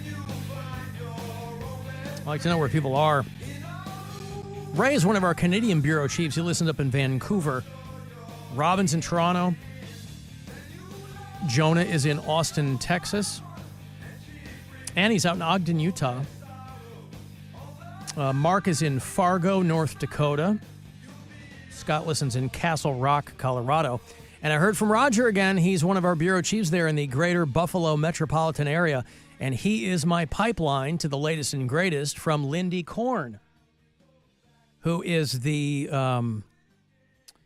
human resources attorney, right? We like to play her commercials. And Roger always is kind enough to leap off of the couch when he sees one of these and film it and send it. And I save these because I love them. My client complained to HR that her boss asked her for sexual favors. And when she said no, he said, relax, enjoy it. Does this sound familiar? If so, call the law office of Lindy Korn. Yeah, the tag is always, does this sound familiar? And depending on which ad you're listening to or watching there in the greater Buffalo metropolitan area, the scenarios can be positively demented. However, People are weird. And guys can be jag-offs in the workplace, so none of these rise to the level of unbelievable. Now, whether or not she's making them up, I don't know. She's putting a little showbiz into it. There's the AIDS one. There's the restaurant girl with the machinist who found a rat in her toolbox. That's a good one. My client, a female machinist, complained about not being paid for overtime. And when she came to work the next day, she found a rat in her toolbox. Does this sound familiar? Call the law office of Lindy Korn. I mean, who among us has never found a rat in our toolbox? Now, I don't know what this one is. I don't know if this will be crazier. It's called eye candy.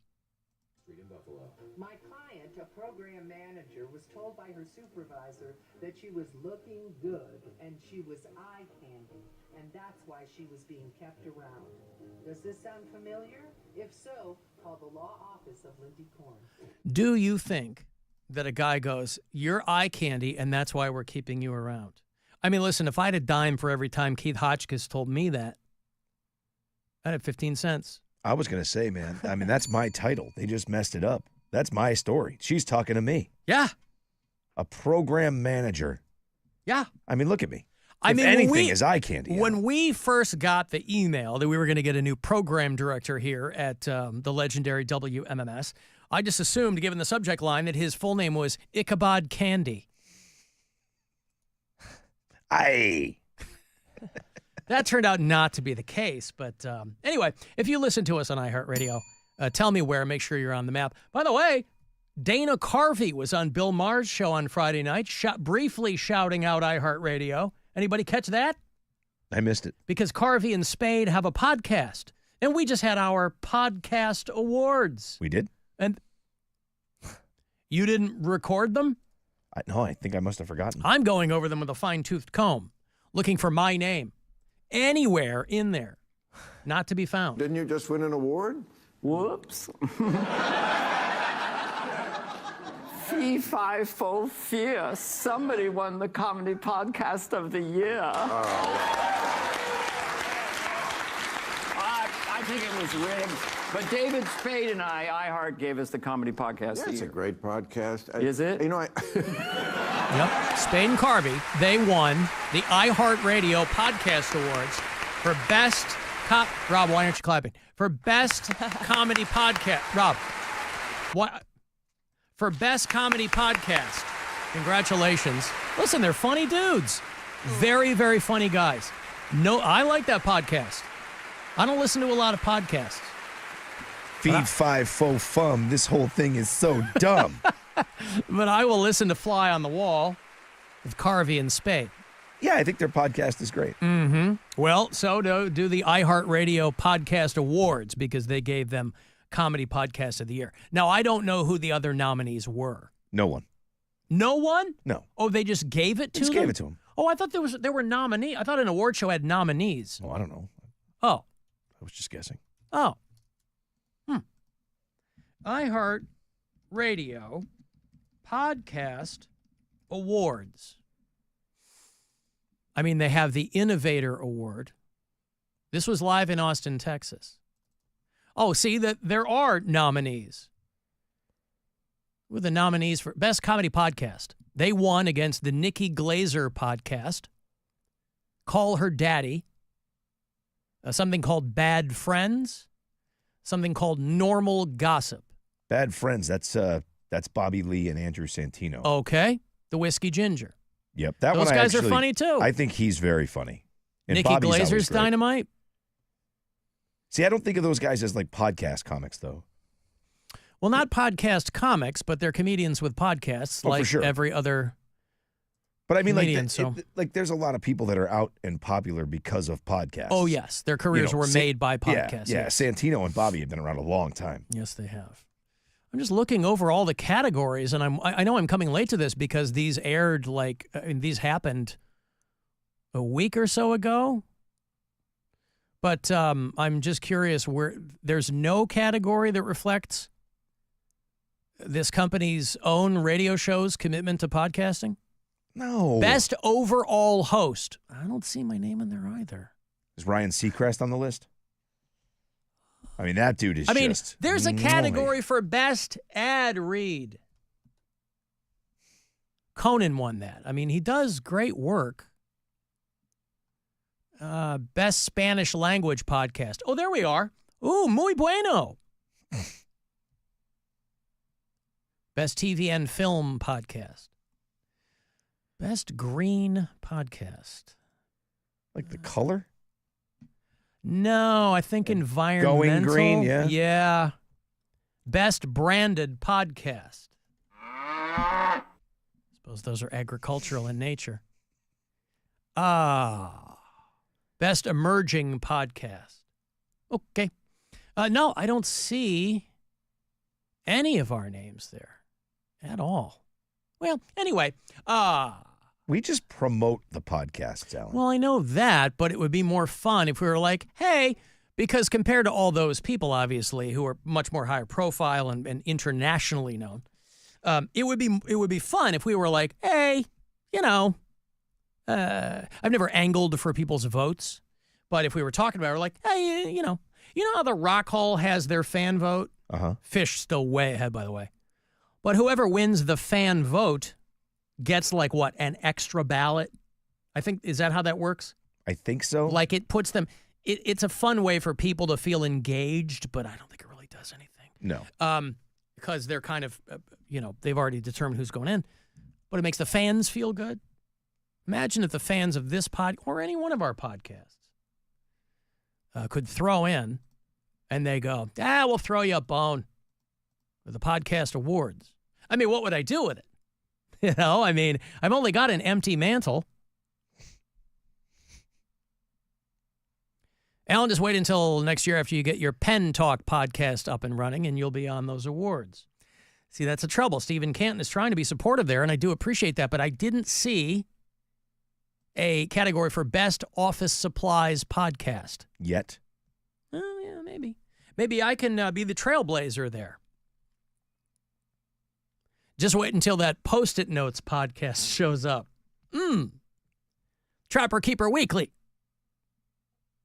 Yeah, well, anyway. But I like Smartless. I like Carvey and Spade. I like Conan. And I think those are the only ones that I occasionally listen to. Once in a while, if I'm running, I'll listen to Rob Lowe's podcast because it's just him and another celebrity that they've known each other for a long time, gobbling each other's knobs. But it's fun because they're kind of going down memory lane and talking about shooting movies and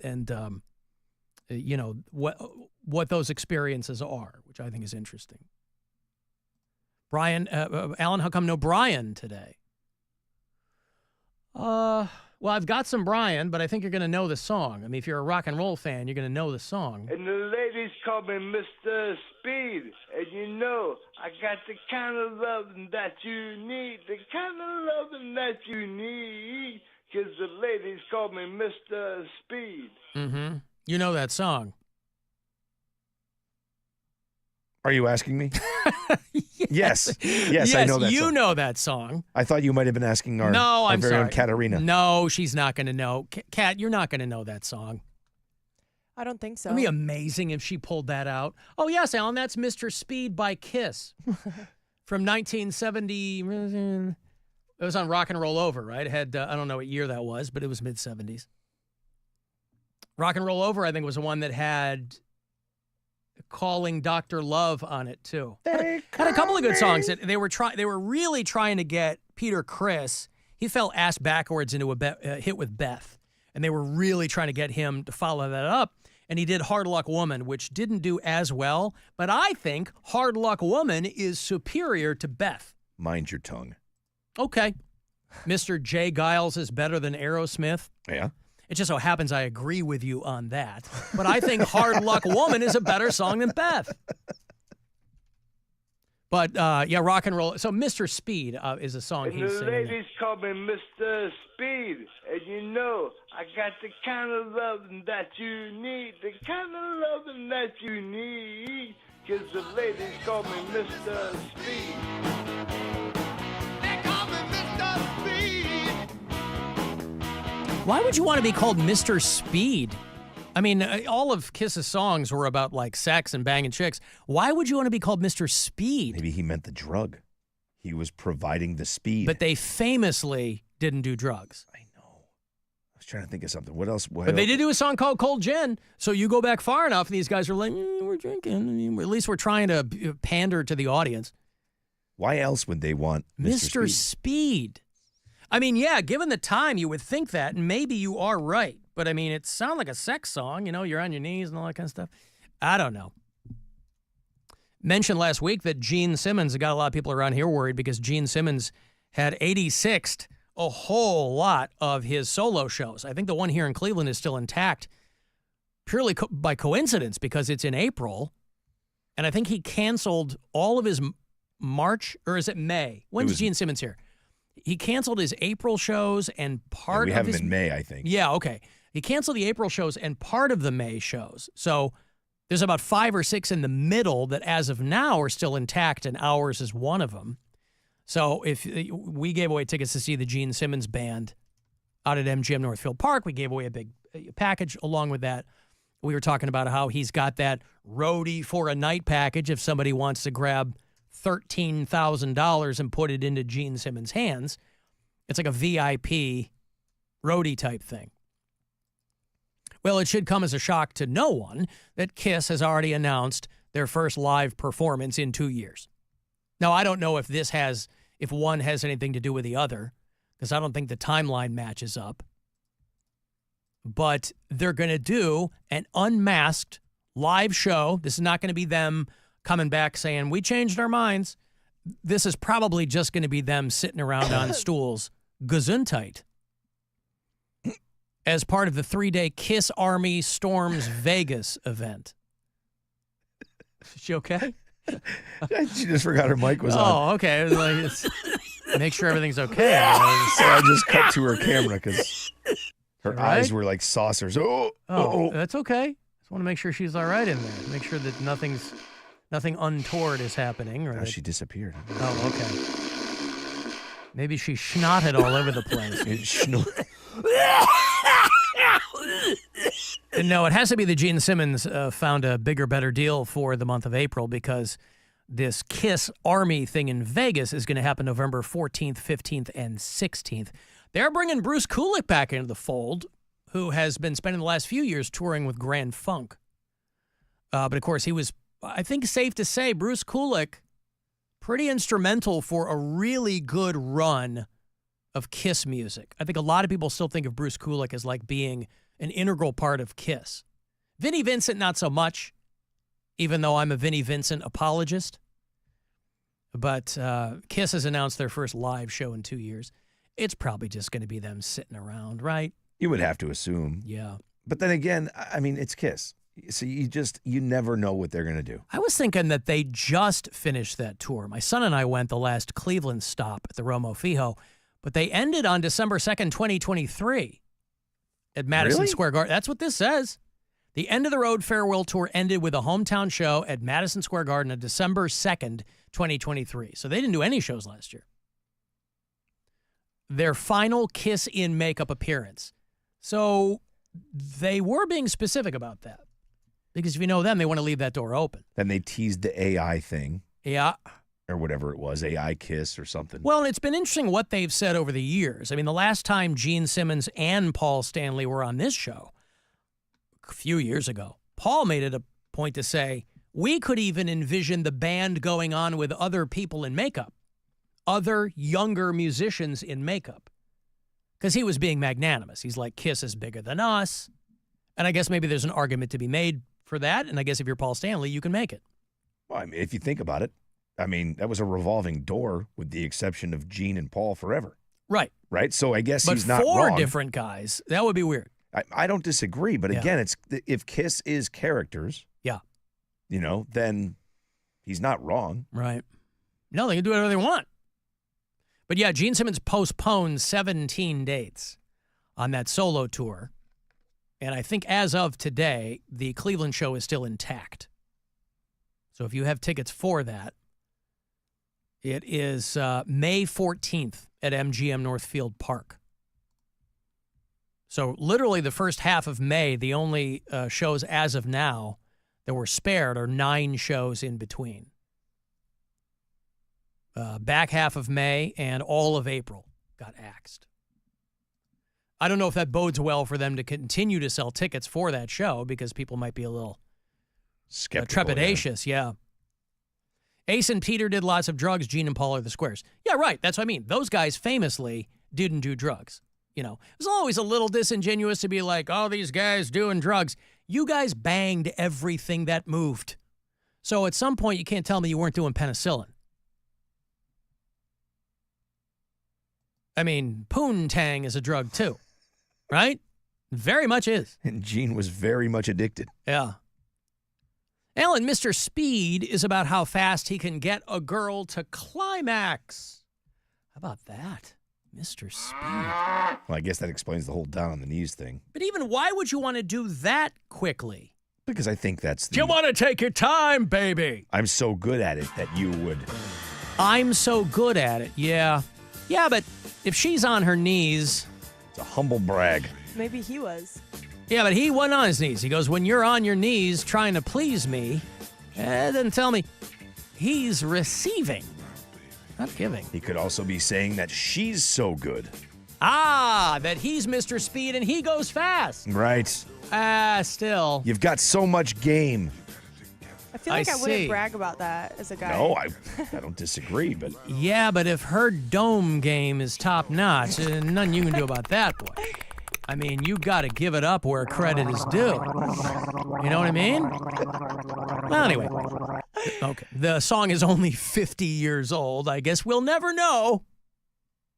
We can ask them next time they're on. Yeah. Guys, the song, Mr. Speed. Is that you finishing fast or her finishing fast? I gotta know. It's actually both of us. Both of you finishing so fast. Yes, wow. Sir. Yes. Now, is the song Love Gun actually about one of those plastic kids' toys that shoots little bubble hearts? Absolutely not. The song's actually about my penis. Oh, your penis. My penis. Does your penis happen to shoot little heart-shaped bubbles? No, sir. Ow! What's Detroit Rock City about? San Diego. Wow. One of the greatest interviews I've ever done. Thank you. I got to take a break. Hey, you want to send a text? 35192.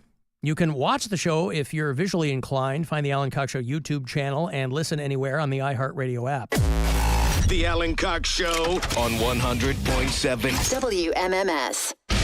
Rover's Morning Glory. Our phone screener, Crystal, put a can of Coke in the fridge this morning. It is now gone. Somebody stole it. We're on a mission to find out who it was. Keith Kennedy just came in here. You have a theory? 100% it's Hotchkiss. That man steals everything in here. So the main boss, you think, stole Crystal's I don't even have to ask him. With 100% certainty it's him. He has stolen my protein drinks. He'll drink those. He feels because he's in the position that he's in that he's entitled to do that. I'm like, what are you doing? Like, people paid for that. And he's like, well, it's just a can of Coke. I'm like, you know what we pay people around here.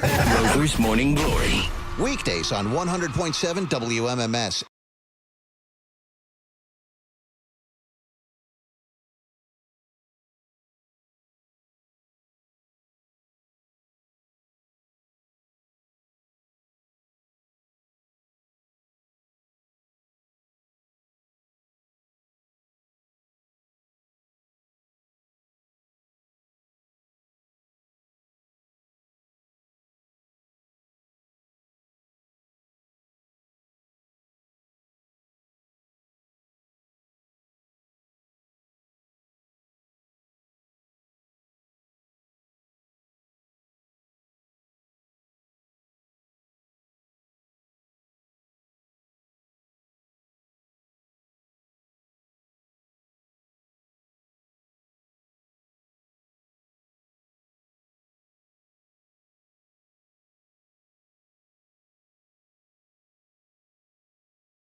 and a busy inner-belt south between Dead Man's Curve and Prospect. Jackie Roberts in the traffic center. This report is sponsored by WesBanco Bank, Inc.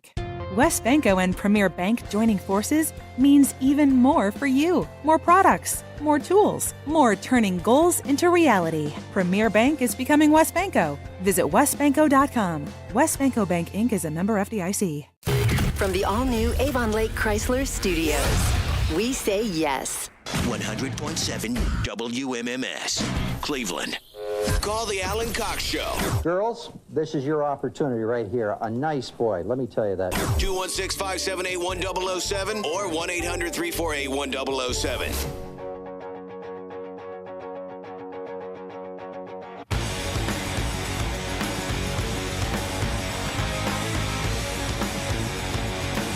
$35192. Want to send me a text?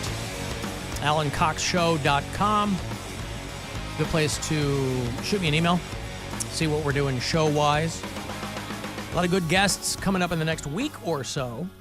Going to have Ed Helms from The Office, and well, you know Ed Helms, and the Hangover movies, and when they rebooted Vacation, National Lampoon's Vacation, that was him.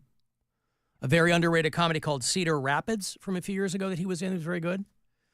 Eric Andre going to be back on the show next week.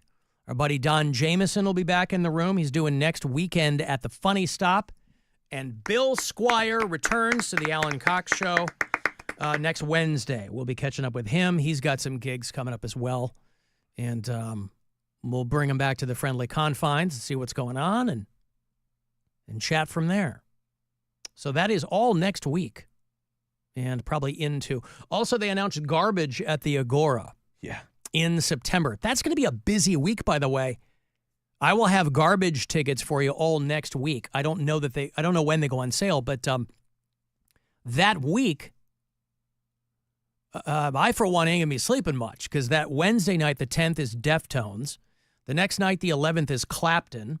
The 12th is going to be Garbage. And then I've got a wedding on the 13th. Oh. I have to go to someone else's wedding on my wedding anniversary. Oh, is it your anniversary? Yeah. Oh, boy. Yeah, that is going to be a long week for her. Long week, boy. Yeah. Alan, you were talking about Andrew Gold, Lonely Boy, earlier. Yeah, it was because Rob is solo this week. And so I came back from one of our earlier breaks with Lonely Boy from Andrew Gold. And he sent it to me. He goes, check out The Real Don Steele. Yes, radio nerds recognize that name. Oh, yeah. He goes, here he is talking that song up in 1977. KTNQ Los Angeles. It's like an AM Spanish station now. On the new 10Q, I'm the real Don Steele at 319 Andrew Gold. Lonely Boy, you're going to love it. Listen now. That's how guys used to do radio. Listen now, everybody. Listen now, everybody, the real Don Steele. That's when you could do that, in the 70s. You could go, like Rick Dees. Remember Rick Dees? Oh, yeah. Granted, he had a huge radio hit called Disco Duck, but he was just a DJ in Memphis. And he wasn't making much of a noise. He was like a big deal in Memphis. But Disco Duck got him to L.A., where he proceeded to rule forever for 30 years before Seacrest took over for him. But, I mean, it was so ridiculous back then. There were like radio stations around the country playing Disco Duck, and his own radio station wouldn't let him play it. Yeah. So, like, his competition is playing his song. No wonder he wanted to get the hell out of there. He's like, what am I busting my ass in Memphis for? Anyway, The Real Don Steele. I don't know. Jocks. Yeah, thank you, Eric. I don't know that there was ever an indication that there had been a fake Don Steele. In the radio biz, that whole generation has died off, where they call them the boss jocks back in the day, where all they had to do was the voice and talk real fast. Nobody knew what they were saying. That's a skill I never had, right? Make stuff rhyme. Yeah, I like Broadway Bill Lee. Yeah. I love that guy. If you follow him on social media, it is a skill. But when you're in between songs, you got a lot of time to prepare. And we all started in radio playing music, but I was never. That's why I'm not a good disc jockey. So I gotta be funny and do bits and phone stuff so I can get the hell out of here. And, I've been doing talk radio now for a long time. But everybody starts out playing music. Rob played it on the overnight. I was doing weekend overnights. Every shift like, hey, possible. 97's okay. That's what you're doing because those are the guys you heard. And you thought that's what you had to do. But, Kat spent a little bit of time in college radio. I don't know if she used one of those fake radio voice. Did you use a fake radio voice? No. Give me a fake radio voice. Hello there. Pretty good. It's terrible. I love it. Don't stop it. I love that. Hello there. What's up, Huckleberry Hound? A goofy. Just depends on the audience for the day. Yeah. No, give me like, now all right, everybody. Give me one of iHeartMedia app. We have more reach than ever. See, she's doing production voice. Yeah. Which is not a bad thing. They need that too. Has anybody come to you here and said, hey, can we use your voice? No, but I do have like my voiceover work and things like that posted. We'll see one day. I guess it was different when we had production people in the building. I mean, now we have one. We have the great Bob Coates. But, I mean, we used to have 2 or 3. And they would just pull you in, Hey, can you voice this quick? Yeah, back in the day, anybody with us walking past my studio, I was doing a bit, like a scripted bit that I was producing, I would just pull people in. Salespeople, interns. I'm like, hey, I need a voice for this one line. Anywho, the real Don Steele. Thank you. Everybody. Everybody. Everybody. Jake from Parma. Alan, Rob. No, I'm doing it. I love it. The show has offered many thoughts and opinions on different types of food in the past. Thoughts on whole turkey legs. Is that a manly meal or just for children? What kids are eating whole turkey legs? What? I know. I guess that's not big. I'm thinking mutton, I guess. I've seen plenty of women, Yeah. gnaw on that thing. So I don't think it's just for men. I've seen plenty of women gnawing on a whole scantily clad women turkey at music leg. festivals. But you're talking like at a Ren fair or something. Or, even mutton like leg. I've literally seen people eat like a turkey leg at a music festival. And did they have all know kinds it of was a stuff. turkey leg? Yeah, Because they- everybody's tripping balls. So Oh my gosh. did they know it was a turkey leg? Yeah, people look forward to those things at like festivals or amusement parks too. I remember Cedar Point has it too. Yeah, but if you're a festival man, like you gotta stay hydrated and You just need your protein. eat. Yeah, but eating salty meats and then you got to remember to guzzle water, and the whole thing seems You're lucky counterintuitive. if you had one chicken nugget, like if you had a chicken tendy, you're good to go for a few Yeah. hours. All right, well, So a turkey leg, imagine how much time that can buy you. The whole night? I guess so. I never thought of a turkey leg as like a masculine meal. I mean, Well, it looks I like pretty. them. I mean, I think of it as being gender neutral. Of course. A turkey leg. Yeah. I also don't like to eat with my hands, so I'll use like a fork and knife to eat your Snickers. No, listen. my turkey. I'm kind of that way too. People are like, "You don't like ribs?" And I go, "That's a lot of work for very little payoff." Yeah, it is. They're okay. I don't hate them. Like if somebody was like, "Oh, we're grilling and there's ribs," I go, "Dynamite." Yeah. Once in a while, yeah. But I'm like, I would never go to a place and order ribs. Never. I can't. I don't even get wings in public. If I get wings, I'll get like boneless because I In hate public? Yeah. Why? I just don't like it. Huh. I don't know. It feels weird. I don't like having. I hate having dirty hands. I always cook with gloves. You don't like. sensory You're thing. somebody that doesn't want to be like sucking your fingertips. Oh all- no. All the goo off your fingertips. No. Wow. I couldn't. I could never imagine doing that. Wow. Yeah, I see people eating those. You're making me sound wild and woolly, like by the day, man. I know. I'm serious. I have so many not pet peeves, but I have so many particular things that I do. We've only and some of them we're right on board. Like I like having a knife and fork. We've only cracked the surface. We've only been together for 4 months. Wait till you find out how messed up I really am. Wow. I mean, these are just some of the things. I mean, I've been here 15 years and I still haven't plumbed the depths of myself. Yeah. Hard to believe. This is a therapy session every day. This is great. What? Yeah. I said this is a therapy session. I said this is a therapy session. That is gross. Yes. Mm-hmm.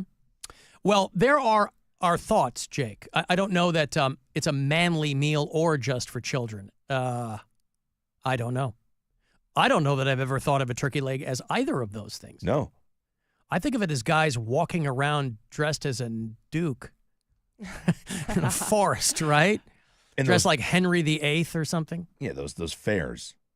Giant push-up things with boobs out. Yeah. Corsets. Corsets, right. That's There what I you was go. thinking of. By the way, this is going a ways back, but I mentioned Bill Squire is going to be back on the show next week. And I also got a letter. This predates both of you by many, many years.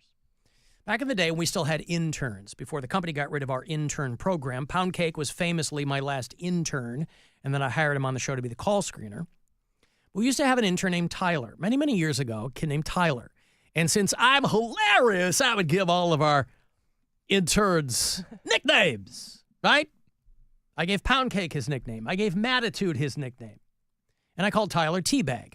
Now, not the most inventive thing of all time, and I think that there was a reason for that, but it escapes me.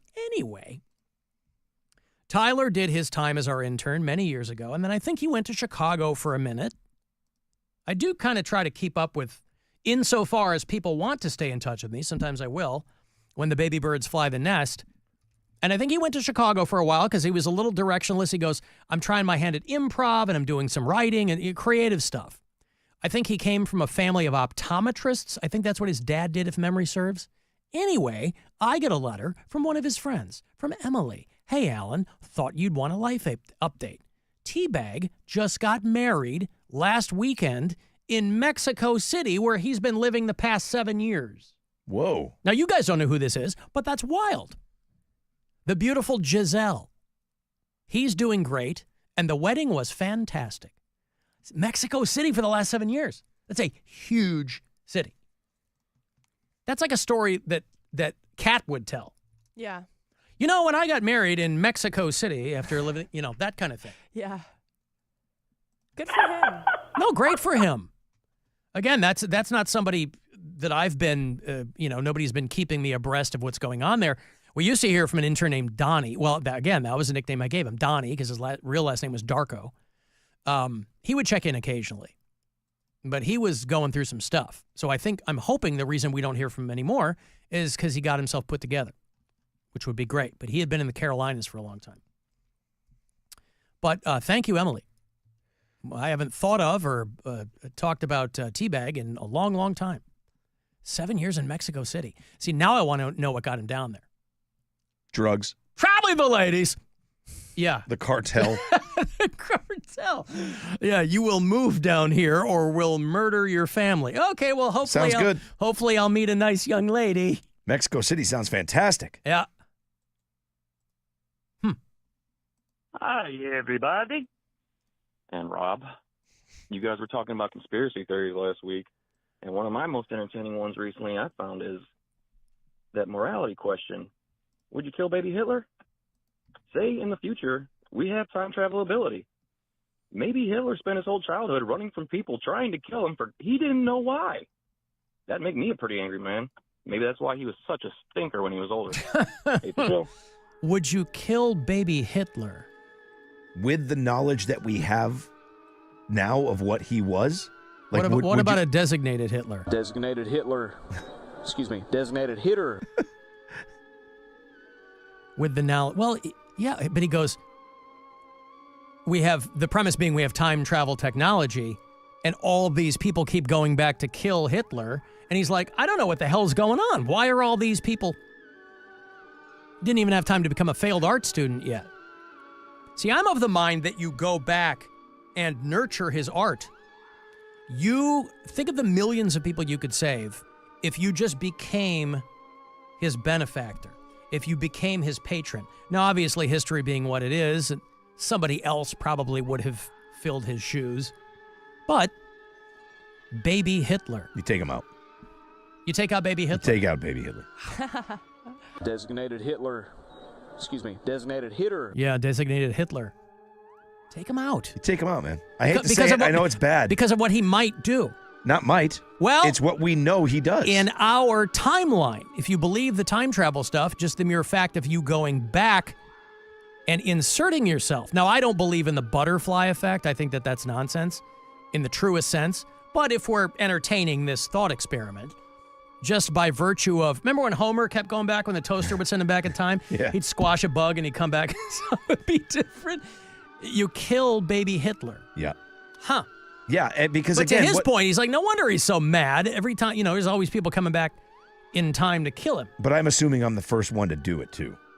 You're assuming you're the first person to try to kill baby Hitler. Yeah, I mean, if I get sent back in time, and you're talking about the alternate timelines and things changing, yeah, I'm saying if I'm the first one to go back, they're saying, Rob, we're going to send you back to the whatever he was born, late 1800s.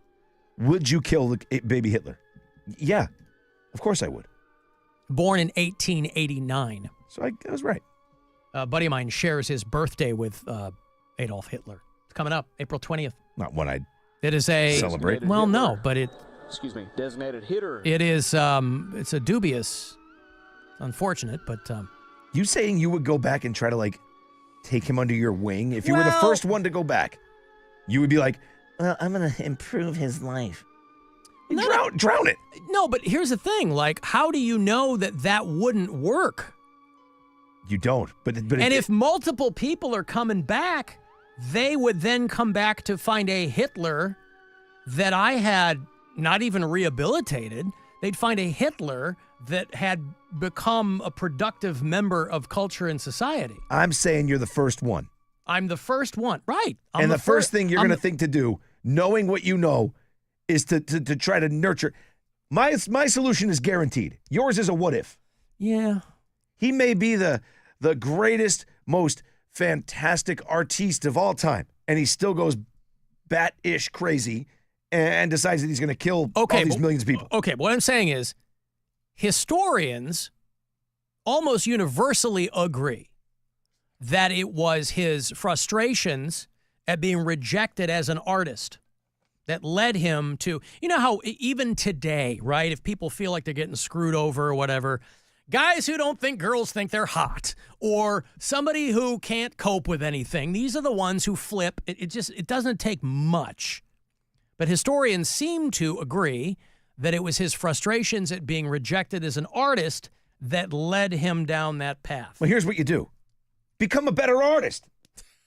If you suck and people tell you suck, you suck. Right, but what I'm saying is, what if I'm there and I put him in the company of the great masters, or I'm like, hey, here's a young Adolf. He wants to paint with watercolors. I don't know what his particular medium was, but if you're gonna go your way, the only thing that I would ask you to do is to tell him not to ruin the mustache for everybody else. Nobody else can ever wear that mustache ever again. I mean, Jordan did it. For a millisecond, and it wasn't even really that. Yeah. No, listen, your way is unequivocal. Nothing's going to happen. Okay, so let's follow that then to its logical conclusion. How do you do it? How do you kill baby Hitler? Because everybody does this. I'd kill baby Hitler. How do you do it? I mean, however I have to. Because here's the thing. Drown it. If you know your history, he had 3 siblings who had preceded him who died in infancy. A lot of babies died back then, right? I mean, a cough could kill you. So, siblings that had preceded him in death. So it's not like if they lose a 4th, they're like, that's weird. Yeah, okay. We'll just make another one. Name it Adolf. Do you smother it? You do whatever you got to do. Do you stab it? What do you have? You go back, you got a gun, you shoot it. You got a knife. Gun? Whatever you got. Whatever, I'm just saying, whatever you... Shoot a baby with a gun. What about, the least horrible way possible? Hanging with an electrical... No. Drown it in the toilet? I would do Drown whatever... it in the toilet. I would do whatever... Get out. Go. Whatever I had to do. However, whatever means possible. If my mission... was next to you. If my mission was to go back and take out Adolf Hitler as a baby, I'm doing it. You had nothing left of that baby. No. And who cares? If the mission is to do it, who cares how you do it? Mm-hmm. Rob's got his own Operation Valkyrie up in here. I'm ready, man. Because he does. Well, anyway. What a hell of a way to end the show. I'm surely not going to teach him to color better. I'll tell you that, Alan. All right. Yeah, I like the cut of your jib. Hey, where are you? If you want to continue to develop your unhealthy relationships with us on social media, Where can people find you, Rob? WMMS Rob on Instagram. Katarina? Cat Be Creative or the Serbian Queen on Instagram or all other socials. All right. I like how she jumped to Queen, not Princess. Nope. Not Actually, I didn't give myself that nickname. Somebody else did. And then I just rolled with it. Oh, all right. Mm-hmm. But somebody, good I knew that was coming. She didn't reject it. She's like, not Queen. I'll take Duchess or something. Mm-hmm. All right, good. Until next time. Always my queen. Always queen. Screwed it up. Okay, we got to go. Thanks, guys. I'm Alan Cox Show on your social medias. And the show is available for you on the iHeartRadio app. It's available wherever you get your podcasts. But if you're listening and you do it on our app, you can jump right over there and leave talkback messages for good or ill. Want to leave voicemails? The After Hours line is 216-986-8903. And email me for anything. You need Alan Cox Show stickers or anything else. Alan@AlanCoxShow.com. Cavs basketball, West Coast. End of the road trip tonight, 10 o'clock in Portland against the Trailblazers. So your pregame will get going around 9:30. I think you get a bit of the Corey Roddick experience next. And my thanks to Steve Coogan. His new movie is called The Penguin Lessons. It drops this weekend, and he's always doing something interesting. So check that out. And we'll talk again tomorrow, around 2 o'clock. Thanks, guys. And now I must leave you as the Brady Bunch is on, and I find 4 of those children incredibly arousing. Get out of here. Be careful of what you say. Be careful in every way. Be careful of what you do. Big Brother is watching you. Be circumspect and